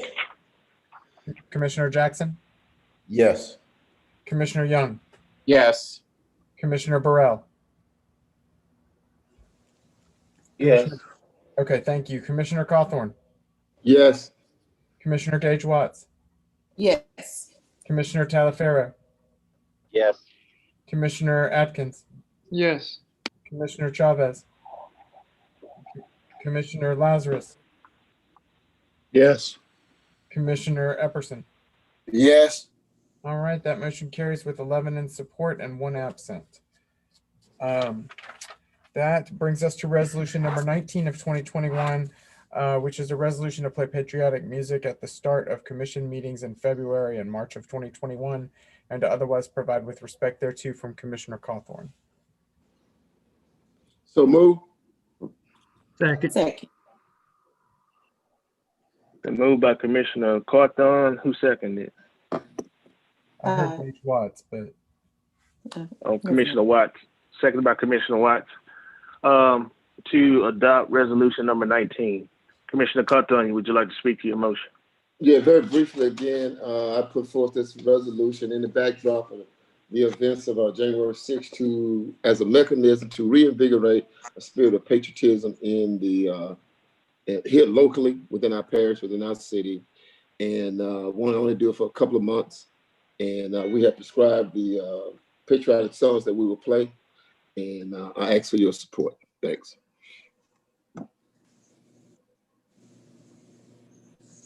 I see no other commissioners. Roll call. Commissioner Hopkins. Yes. Commissioner Johnson. Yes. Commissioner Jackson. Yes. Commissioner Young. Yes. Commissioner Burrell. Yes. Commissioner Cawthorn, Yes. Commissioner Gage Watts, Yes. Commissioner Talaferro, Yes. Commissioner Atkins, Yes. Commissioner Chavez, Commissioner Lazarus, Yes. Commissioner Epperson. Yes. All right, that motion carries with 11 in support and 1 absent. And that brings us to old business. We have no old business on the agenda today, so we'll move to new business, where we do have one item, and it is to confirm the appointment to the Shreve Memorial Library Board. This is to appoint the appointment of Rob Murray and the Shreve Memorial Library Board to fill the unexpired term of Tom Tevey, who has resigned effective December 31st, 2021. The current term expires December 31st, 2024. So move for adoption. Second. Been moved by Commissioner Hopkins, seconded by Commissioner Cawthorn to adopt the confirmation of Roy Murray to the Shreve Memorial Library Board. Commissioner Hopkins, you want to speak to your motion? No, sir. Commissioner Jackson. I just want to point out that nobody has done a background check for Mr. Roy Murray. Nobody has said, slow down. Why didn't you advertise the vacancy for 30 days or however many days? And I'm going to support this. But I want us to remember what we're doing right here today, because there are going to be other people that are going to bring folks down here, and we should not try to go do an FBI check on them. We shouldn't be trying to stall them out so we can stack the pool up. I applaud people who want to step up and serve and volunteer in this community. And we should treat everybody with that same level of appreciation. Thank you, Mr. President. All right. Seeing no other commissioners on the Commissioner Epperson, your hand up. I see. I'm down for communicate. Okay. Well, we ain't got there yet. We still rolling. I know, but you know I'm ready. Roll call, please. Commissioner Hopkins. Yes. Commissioner Johnson. Yes. Commissioner Jackson. Yes. Commissioner Young. Yes. Commissioner Burrell. Yes. Commissioner Cawthorn. Yes. Commissioner Gage Watts. Yes. Commissioner Talaferro. Commissioner Talaferro, I didn't hear you if you respond. Commissioner Atkins. Yes. Commissioner Chavez. Yes. Commissioner Lazarus.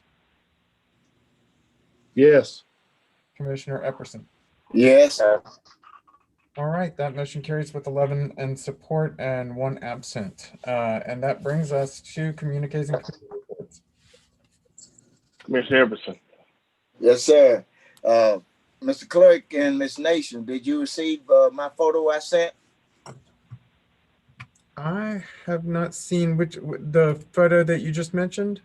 Well, yes. Okay. Well, maybe you'll get a little later. But if you get it, you can post it and show everybody. But anyway, I just want to let everybody know that I, for one, I don't know about anyone else. The period of time that I've been down here, I am not down here to meet any newspaper deadlines or any television station newscast. I am here to do the work on behalf of the citizens of Caddo Parish and my district that elected me. That's why I'm here. Also, our meetings should not be dictated by outsiders.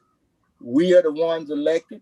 We have our rules, and we have our meeting the way that we want to and the way that we should, in accordance with our policies and procedures and our laws, which we have been doing.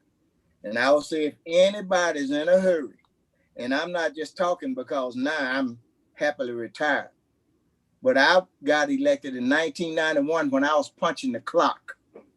And do you know people would call my job to try to keep me from getting off to attend a commission meeting? So they'll have the upper hand on votes. So if you aren't fully committed in what you do once you're elected, you need to resign and go home. Thank you. Commissioner Jackson. Thank you, Mr. President. I want to, Mr. Clerk, since you seem to be our only employee, tasked you with doing some, because I've sat here and I want to go back to a conversation about what resolutions have the ability to do. When you and your staff get some time, if you could forward everybody resolution number 34 of 2020 with suspended payments for NGOs. I think that was done accordingly. Resolution number 65, which added NGOs for payments. I think that was acted upon accordingly. Resolution number 62 of 2020, which asked the administrator to inquire about the right sizing program for the parish to participate in the state of Louisiana's LADOTD right sizing program, because if that hadn't been acted on, I need to know, since these resolutions are just sheets of paper. Resolution number 71 that allow NGOs to receive 50% of their appropriations, and it had numbers, it had appropriations listed in it, spelled out in it. What I'm trying to say is, I follow this process very well. And I don't like it when, or I don't appreciate it when I'm told or I'm made to believe that the work that we do are mere exercises of futility. We are elected to serve the citizen. Dr. Wilson, can you turn your camera on, please? I'm hearing everything you're saying. I got you. We are elected to serve the citizens of Caddo. And it is a slap in the face. And also, Mr. Clerk, can you also pull, did we use a resolution? Did we even put a resolution on, or was that just the action item that we did to authorize the box? And I believe the box went up in less than 2 or 3 days. We have done these things before where we authorized the administrator. And what I have been torn with over maybe the last month or so, even as I've come down here and patted administration on the back for the work they did in 2020 during the virus, I'd like to know that everybody is committed to getting the job done through and through, to the end. Because I wouldn't come down here with no resolution if we had not done it before. If I had not done my research and saw that it hadn't been done already, Dr. Wilson. Yes. I'm sitting here counting 1, 2, 3, 4, 5, 6 resolutions that we've passed that authorized something to be to take place. Yeah. And I agree. It's not my job to call down to finance and say, get those checks cut, or it's not my job to call down to animal services. I always include you on my communications to the staff. I always, if I need any questions or answers, I ask them to you to be answered by staff. So this notion that I heard earlier, and because I know we have new members on this body, I don't want them sitting there thinking that the resolution today, oh, that just was an exercise of futility. That don't mean nothing. That has never been the case since I have been here. And if that's the case, all these resolutions that we pass, and especially if money was passed out, are illegal. Yeah. If I heard what I heard right today, they are illegal. The box that went up shouldn't have went up. Taken down. I think we either authorized some decorations and some stuff to go on. And if I heard y'all correctly the last week, it's a contract that's being let on that. So yeah, Commissioner Jackson, there's a plausible explanation for all of what you're bringing up, because you mentioned a box around the monument did not require the parish to appropriate any money for it, because we took the money out of the budget that was already for the operation of the courthouse. It was already there. Doc, I'm not talking about the money. I'm talking about it got done. Yes, it got done, but it was within the framework of us being able to do that without the resolution too. We could have done that. But the instrument that was used. I understand what you're saying, but I think what I heard said today by a lot of citizens, Commissioner Jackson, in all fairness, they were thinking that all these numbers on here are allocations of funding. That's not how we appropriate money. We use an ordinance to appropriate money. That's what Attorney Fraser was trying to clear it up for the citizens who called in. No, and for that, I accepted that and said that the numbers shouldn't have been on there. I have accepted that when we were talking during that debate. But what I also heard was that the administrator, that resolutions are just statements from the parish. They're just statements. They're more than just statements. It is this body collectively requesting our administrator to either perform, look into something, respond to something. And I would hope that as our administrator, if the body provides some collective guidance, that they would, I would like to have assurance, and I'm sure that there are others here who would like to have assurance that if we pass something, it ain't just gonna be, and forget them. And you have always been that guy who has followed through. And I want to have assurance that we're not deviating. We never said, Commissioner Jackson, that we would not do anything that this body collectively approve. Okay. That's not been the case. You, as an author of this legislation, put forth this without any input from your contemporaries on the commission. This was a suggestion, wasn't it? Dr. Wilson, I called everybody. And so I called everybody and I reached out and I talked to everybody. Okay. Because I'm about to ask you to do something else. Okay. I'm going to ask you, Southern University, we got a law school that's supposed to be coming. I'd like to know the status and update of that, because I'm backing out of this stuff. Because I don't want it to be no confusion. Because I don't want people to say, well, why Stephen doing all that? Why he over there? Y'all do it. So we are here to carry out any action, the will of this board, and we have never refused to do our jobs in relationship to that.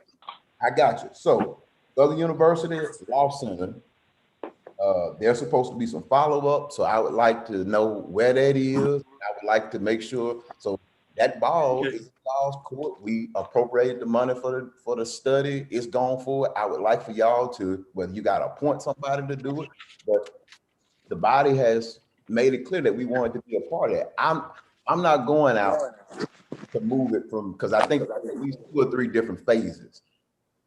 Okay, so wherever phase we're in, I would like to know what status we are in, what's the status of it, and relative to the law school.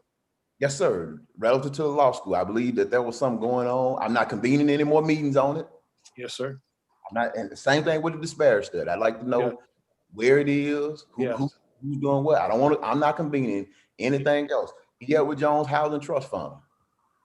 When are we gonna get the RFP out? Commissioner Cawthorn asked me about it. He was asking me about it. They should be asking all these questions. Yeah, it's on my list, sir. And then you and I talked about it a couple of weeks ago, and I asked you the question, where's the board of the directors for it? I know it's spelled out in the ordinance, but we haven't done anything as the commission on it yet.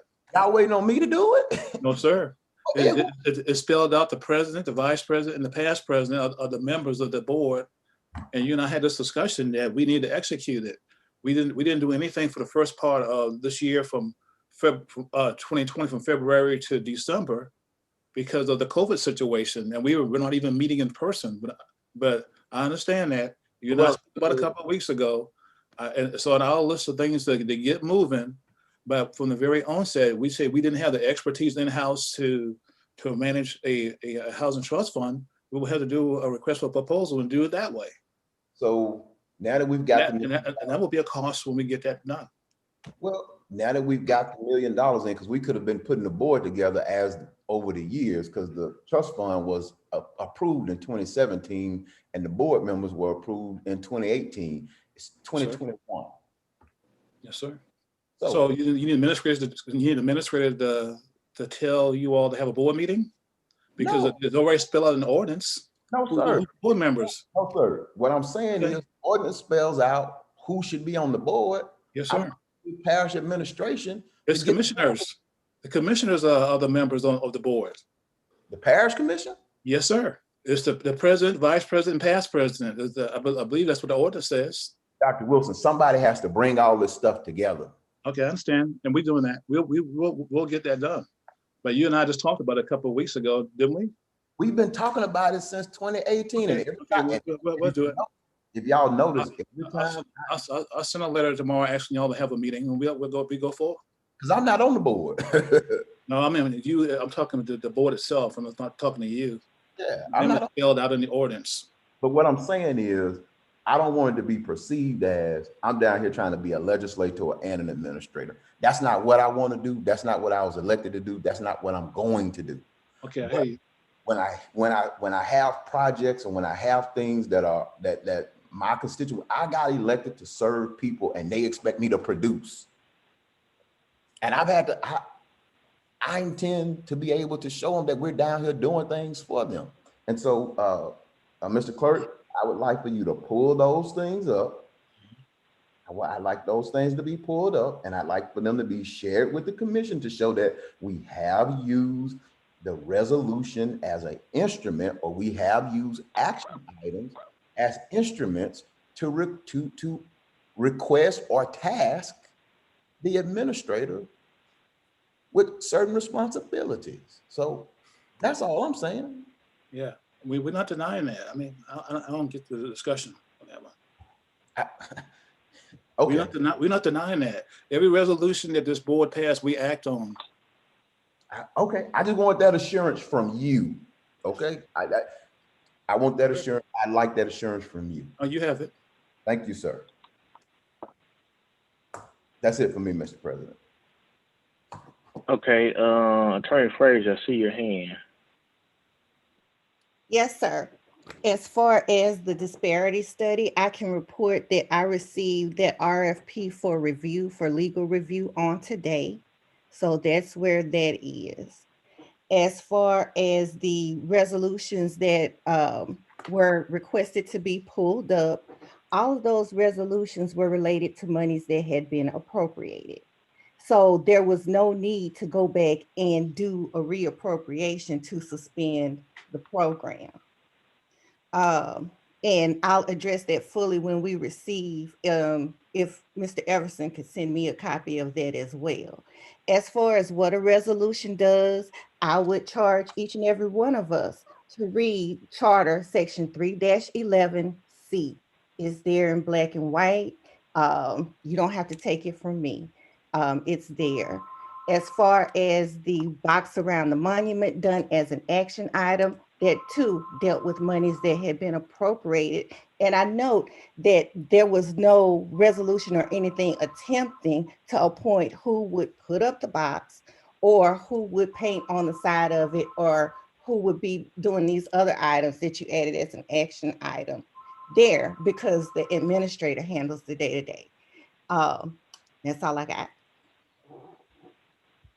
Okay. President Johnson, I guess I got to. Can I make one last comment, sir? Go ahead, Dr. Wilson. Yeah, Commissioner Jackson mentioned the Southern Law School. I think this board appropriated money to do a feasibility study with the Board of Regents. That report came back, but we have not received anything in writing requesting any support from Southern University to establish a law school yet. We've had several meetings with them to see where they are. And as far as I know, the last thing I had with them, that they were going to tell me what the needs are. So I can't anticipate the needs of a law school when I never ran one. I don't know how to establish one. So as far as I know, we're still waiting for Southern University to tell us, this commission board, because y'all had to vote on whatever is needed if you choose to appropriate anything. We're just waiting to see what they need. They give us a schedule, the fall 2022, they'll be up and running. But as far as I know, they were going to the Street Memorial Library. I met with them and asked them, well, what was it going to take? The only thing I haven't done is bird dog them every day or every week on this project, because if they want something from us, they gotta ask us. That's all I got to say. Okay, I just got a couple of things that I guess it's kind of puzzling to me. So I know at one point in time during my tenure as a commissioner, legal had to look at all the ordinances and resolutions before they was part of final draft. Has that changed? Commissioner Johnson, we do look at those before, well, when we get them before final draft, we do look at those. However, we do not change them. We cannot prevent something from coming on the agenda. We cannot say, oh, you can't put this on the agenda that way. All we can do is answer questions when we're asked in the meeting. Okay. And I thought that came up a while back so that we would all know that legal had reviewed it and say that it meets the standard of law and there's nothing illegal about the particular ordinance or the resolution. And the only reason I'm asking this is because you said that you didn't get a chance to see, and with the numbers being on there. And I think the other day you made another statement about another thing that was on the agenda. So that's why I'm asking the question tonight. It was stated that I crafted that ordinance, that resolution the way it was, and I did not craft, that was not what I crafted, no. And as to whether we review it for whether or not something is legal, we review for form. If you look at your ordinance, it will say approved as to form, signed off by the legal department. We can give advice if it's requested prior to the ordinance or resolution coming down to the clerk. But we cannot unilaterally tell the clerk, oh, this is not legal, you can't put it on the agenda. That is not something that is within our purview. All we can do is answer the questions that are asked when we get here in the meeting.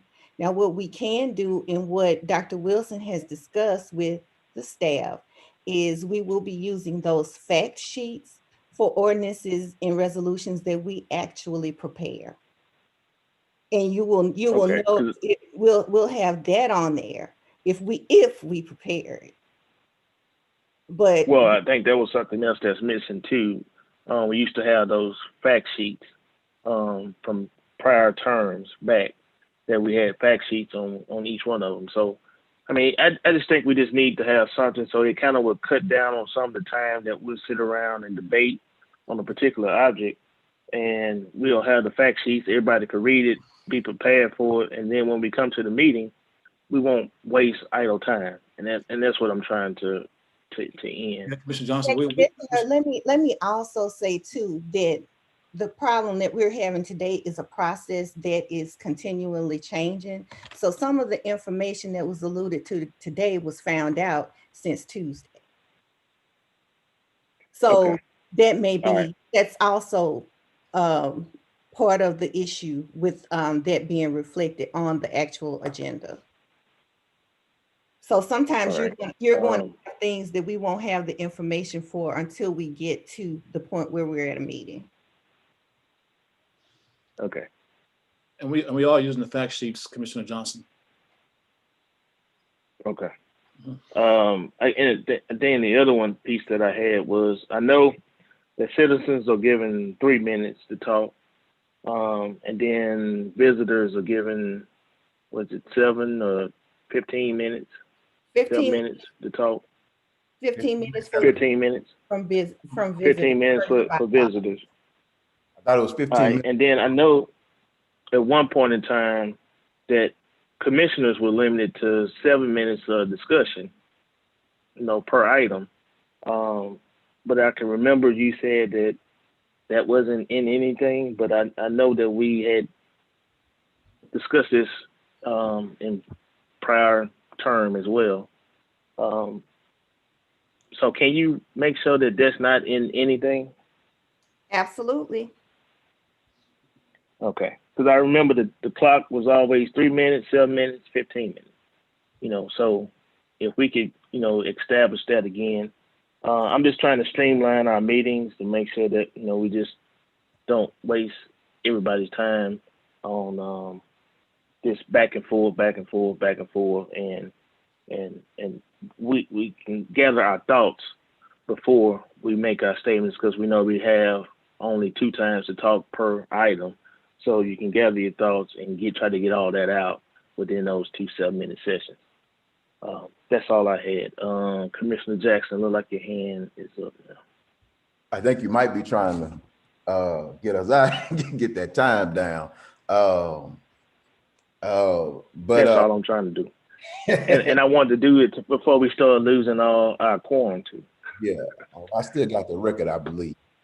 I want to, Dr. Wilson, I just want to note that, and I do not disagree with you or Attorney Frazier that the dollars were already set aside for these. But the point that I'm making is the body collectively asked through resolution for something to be done, whether it was suspend a program or whether it was to add an organization back to a program. The dollars were already identified. The dollars were already set aside. The dollars were already realized.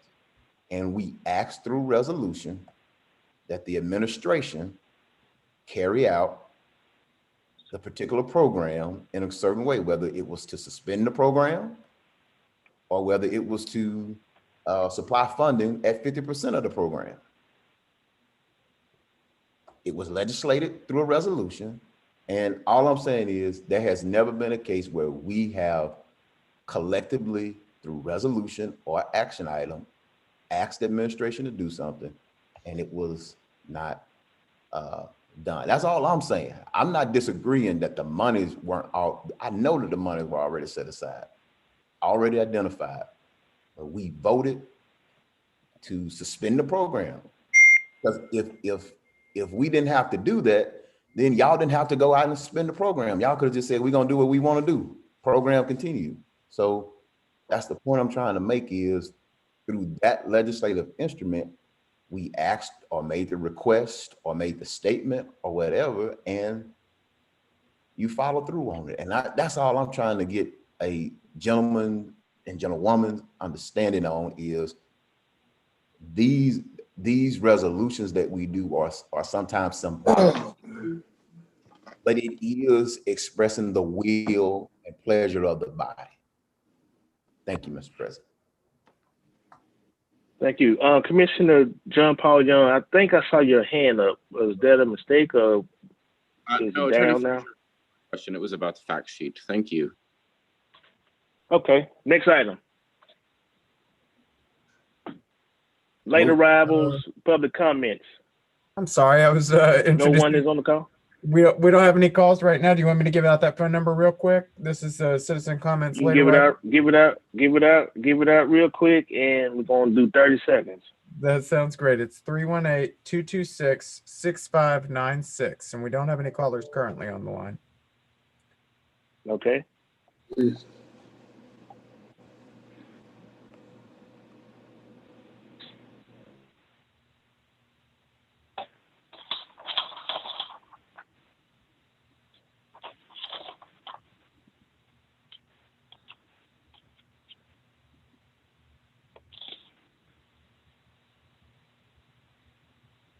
Next item, Mr. Clerk. All right, next item is adjournment. I entertain a motion for adjournment. Move to adjourn. Y'all want Second. It's been moved to adjourn. Good night, everyone. See y'all February.